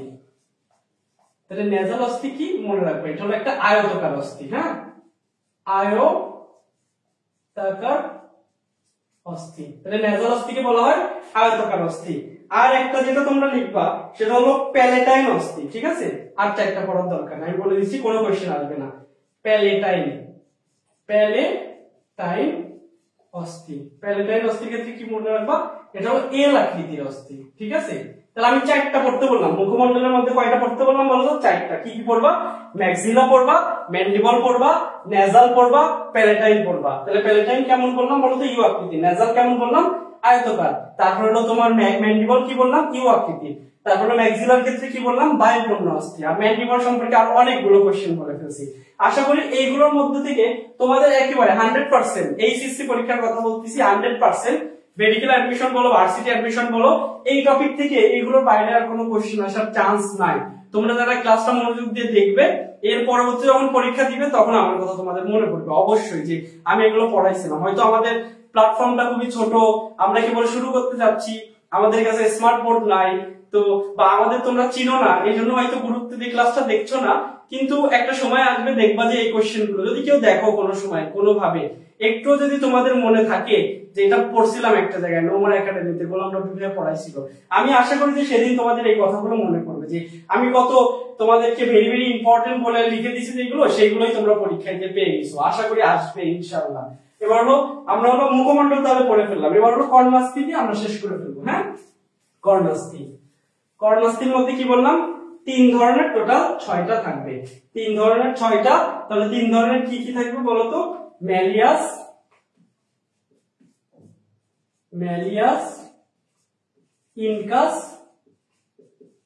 আরেকটা কি বলতো? Stapes, stapes. হ্যাঁ, তাহলে ম্যালিয়াস, ইনকাস, আরেকটা কি বললাম বলতো? স্টেপিস। তাহলে এখান থেকে মনে রাখতে হবে, আমরা যেমন হাড়ের মধ্যে পড়ছি সবচেয়ে বড় হাড়ের নাম হলো ফিমার, সেম ভাবে সবচেয়ে ছোট হাড়ের নাম হলো স্টেপিস। সব থেকে ছোট হাড় মানবদেহের, ছোট অস্থি। ঠিক আছে, সবচেয়ে ছোট অস্থির নাম কি বলতো? স্টেপিস। তাহলে আমি একটা যদি কথা বলি, সবচেয়ে ছোট মাসেলের নাম কি? ছোট মাসেল, ছোট মাসেল যদি বলি, ছোট মাসেলের নাম হবে, স্টেপিসের নাম অনুসারে হলো স্টেপেডিয়াস, স্টেপেডিয়াস। আর বড় মাসেলের নাম তাহলে কি হবে বলতো? বড় মাসেল। দেখো ফিমার হলো পায়ের সবচেয়ে বড় অস্থি ছিল না, ফিমারের সাথে থাকে পেছনের দিকে, সেটাকে বলা হয় গ্লুটিয়াস ম্যাক্সিমাস, সবচেয়ে বড় পেশি। বড় পেশি কি লিখে রাখবা? Gluteus, gluteus Maximus. হ্যাঁ, গ্লুটিয়াস ম্যাক্সিমাস। এরপরে কি লিখে রাখবা? সেটা হলো সবচেয়ে যদি দীর্ঘতম বলা হয়, দীর্ঘতম, দীর্ঘতম, তাহলে লিখবো হলো সার্টোরিয়াস। দীর্ঘতম কি? সার্টোরিয়াস। ঠিক আছে, তাহলে আমি আশা করি হাড্ডি গুড্ডি একেবারে 206টা আমি চেষ্টা করছি, অনেক সময় লাগছে হয়তো, পুরোপুরি ভেঙে একেবারে দেখায় যেটা আমার কাছে সম্ভব ছিল সবগুলো, এবং কি কি কোশ্চেন আসে সবগুলো কোশ্চেন আমি বলে ফেলছি। এখন বাদ আছে কি কি? বাদ আছে হলো পুরো বইয়ের মধ্যে, মানে আমি লাইন টু লাইন বলতে পারি, তোমাদের সব লাইনে আমি বলছি। অস্থিভঙ্গ তোমরা পড়ে নিবা, সৃজনশীল আছে, আমি দেখাইতে যাচ্ছি না। অস্থিভঙ্গ সহজ একটা টপিক। আর অস্থি তরুণাস্থি অনেকবার বলছি, এটার পার্থক্য তোমরা দেখবো অবশ্যই, অস্থি এবং তরুণাস্থির পার্থক্য। এরপরে কি হ্যাভার্সিয়ান নালীটা যদি বলি, একটু সংক্ষেপে আমি তোমাদের বলে দিই। হ্যাভার্সিয়ান নালী এটা লম্বনের মধ্যে নিরেট অস্থি থাকে আর স্পঞ্জি অস্থি থাকে। নিরেট মানে হলো শক্ত জায়গা, আমাদের শরীরের 80% অস্থি হলো নিরেট অস্থি, আর স্পঞ্জি কত? মাত্র 20%। এখন হ্যাভার্সিয়ান ক্যানেলটা তোমাদের বইতে খুব কঠিন করে দেওয়া, কিন্তু আমি যেভাবে দিচ্ছি লিখবো, এখন তোমরা যদি এইভাবে চিত্র আঁকো অবশ্যই তোমাদের টিচাররা বুঝবে। সেটা কিভাবে আঁকবা দেখো, আমি বোন মানে হাড্ডি আঁকা এখন দেখাচ্ছি না, টোটালটা আমি হলো হ্যাভার্সিয়ান তন্ত্রে চলে যায়। তাহলে প্রথমে এরকম একটা গোল্লা দিবা, দেওয়ার পরে 3টা পুটুলি দিবা ছোট ছোট। ঠিক আছে, দেওয়ার পরে এখান থেকে কিছু এরকম গোল্লা গোল্লা দিবা, কক্ষপথ আঁকানোর চেষ্টা করবা। কক্ষপথ আঁকানোর পরে কি করবা? এখান থেকে কালো কালো কালো কালো কালো কালো দিবা, দিয়ে এভাবে এই যে কি বলে তেলাপোকার পায়ের মতো দিয়ে দিবা কিছু। হ্যাঁ, এভাবে ঘোরাই ঘোরাই দিবা তেলাপোকার পা, যত দিতে পারো আর কি, সমস্যা নেই। তাহলে এই যে এইভাবে দিয়ে তেলাপোকার পায়ের মতো আঁকাই দিবা। বুঝাইতে পারতেছি জিনিসটা? এরকম এরকম ঠিক আছে, আমি আর আঁকাবো না। হ্যাঁ, তাহলে দেখো এটাকে যদি আমি তোমাদেরকে এখন বলি, এইভাবে আঁকাইলে কোনো সমস্যা নেই, এটাই বরং আরো বোঝার জন্য সুবিধা। তাহলে এটাকে বলা হবে যে তোমার কি বলতো, আমরা হলো হ্যাবার্সিয়ান তন্তু পড়ছি, তাহলে এটাকে বলা হয় হ্যাবার্সিয়ান নালী। এখন নালীর মধ্যে তিনটা আছে, দেখো একটা হলো তোমার হলো শিরা, কি একটা হলো শিরা, আর একটা হলো ধমনী থাকে, ঠিক আছে, ধমনী থাকবে, আর একটা হলো থাকবে কি বলতো, স্নায়ু থাকবে। স্নায়ু থাকে, এই হলো এটা মিলা হলো হ্যাবার্সিয়ান নালী। এখন এই হ্যাবার্সিয়ান নালীর পথে যেগুলো আছে তোমার কি দেখো কক্ষপথ, এই কক্ষপথ গুলোকে কি বলা হবে বলতো, কক্ষপথ গুলোকে তোমার একটা মিনিট, কক্ষপথ গুলোকে বলা হবে হলো ল্যামিনা। ঠিক আছে, মনে রাখবো কক্ষপথ, এটা তোমাদের বইতে নেই, ল্যামিনা। তোমাদের বইতে কি আছে, এই যে কালো কালো কালো কালো যেগুলো তোমার মাথার গরুর কথা বলছে না, কালো কালো যেটা, সেটাকে বলা হয়েছিল ল্যাকুনা, ল্যাকুনা। আর এই তেলাপোকার যে হলো এই যে হাত পা যেগুলো আছে সেইগুলোকে তোমাদের কি বলা হয়েছে বলতো, সেগুলোকে বলা হয়েছে তোমাদের ক্ষেত্রে যে ক্যানালিকুলি। কি, ক্যানালিকুলি। দেখো আমি কত সংক্ষেপে এঁকে ফেললাম, তুমি যদি এভাবে এঁকে এই পাশে একটা হলো লম্বন আঁকে দিবা, যে কোনো লম্বনের মধ্যে হলো তুমি দেখাবা অস্থির অংশ কি বলতো, কি বলছিলাম, পেরিওস্টিয়াম আঁকায় দেখাবা বাইরের অংশে, তারপরে দেখাবা এটা হলো নিরেট অস্থি, এটা হলো স্পঞ্জি অস্থি, তারপরে তুমি এখানে একটা মানে স্লাইড একটা, আমি এটা কি বলতো লম্বচ্ছেদ নিয়ে আসছি, লম্বচ্ছেদের মধ্যে মাঝখানে এটা দেখাবা শিরা থাকে, ল্যামিনা থাকে, তারপরে স্নায়ু থাকবে, তারপরে এই কক্ষপথ গুলোকে কি বলবো, ল্যামিনা বলবো, ল্যামিনার মধ্যে কালো কালো যেগুলো থাকে সেগুলোকে বলবো হলো কি বলতো, ল্যাকুনা বলবো, ল্যাকুনার মধ্যে আবার যে হলো তোমার পায়ের মতো আছে যে তেলাপোকা, সেই পা গুলোকে আমি কি বলবো, ক্যানালিকুলি বলবো। আর কি বলবো বলতো, তাহলে তো শেষ হয়ে গেল। এখন এটা একটা হলো হ্যাবার্সিয়ান তন্তু, এরকম অনেকগুলো অনুপস্থ আকারে থেকে কি তৈরি করতে পারে বলতো, ভকম্যান ক্যানেল তৈরি করবে, একটা ক্যানেল, অনেকগুলো ইলেকট্রনকে দেখাইলাম না, ক্যানেল মানে কি, এটা তো একটা, আর অনেকগুলো বলতে অনেকগুলো হইলেই তখন ক্যানেল তৈরি হবে, তাহলে এরকম অনেকগুলো মিলে অনুপস্থ ভাবে থাকবে আর কি, পাশাপাশি আড়াআড়ি ভাবে, সেটাকে বলবো হলো ভকম্যান ক্যানেল থাকবে। ঠিক আছে, আশা করি আমি তোমাদেরকে বোঝাইতে পারছি। এবার আর একটা জিনিস, জাস্ট একটা জিনিস বাদ আছে পুরো বইয়ের মধ্যে, এরপরে তোমরা বলবা যে এই টপিকটা বাদ রাখছি, সেটা হলো তরুরাস্তির ক্লাসিফিকেশন। তরুরাস্তির ক্লাসিফিকেশন ভেরি ভেরি ইম্পর্টেন্ট। তাহলে তরুরাস্তিকে হলো তোমাদের বইয়ের মধ্যে 4 ভাগে হলো তরুরাস্তির ক্লাসিফিকেশন করা হয়েছে। একটা হলো শ্বেততন্তুময়, তারপরে হলো কি বলতো পীততন্তুময়, তারপরে কি বলতো সেটা হলো বলছে হলো চুনময় বা ক্যালসিফাইড, আর একটা কি বলছে ক্যালসিফাইড, স্বচ্ছ বা হায়ালিন। তাহলে মনে রাখবা স্বচ্ছ বা হায়ালিন আমি যেভাবে পড়াচ্ছি একটু বইয়ের থেকে ভিন্ন করে জানি লিখবা, জানি, JANE। দেখো তোমরা বইয়ের সাথে মিলাই দিবা, যেটা হলো জয়েন্ট, তাহলে আমাদের শরীরের যতগুলো জয়েন্ট আছে সেই জয়েন্ট গুলোকে আমরা কি মানে জয়েন্ট গুলোতে কি তরুণাস্থি থাকবে বলতো, জানিতে কি বললাম, জয়েন্টে কি তরুণাস্থি থাকবে, জয়েন্টে সব জয়েন্টে হলো থাকবে হায়ালিন বা স্বচ্ছ তরুণাস্থি থাকবে। এতে কি এয়ারওয়ে মানে কি, যেখান থেকে বাতাস যাইতে পারে, শ্বাসনালী, তারপর হলো তোমার এই যে ট্রাকিয়া, এগুলো কি হবে, এগুলো হবে হলো তোমার হায়ালিন তরুণাস্থি। এন মানে কি নোজ, নাক, এয়ারের মধ্যে পড়ে, এতে হলো এয়ার বা কর্ণকুহর। ঠিক আছে, এটা হলো কি বললাম স্বচ্ছ বা হায়ালিন তরুণাস্থি। এরপরে যেটা হলো তোমার আছে যে স্থিতিস্থাপক বা পিততে হলো ত্রিপলি দিয়ে মনে রাখবা, ত্রিপলি। একটা ইতে কি বলতো, একটা ইতে হলো এক্সটার্নাল এয়ার বা বহিকর্ণ, এক্সটার্নাল এয়ার,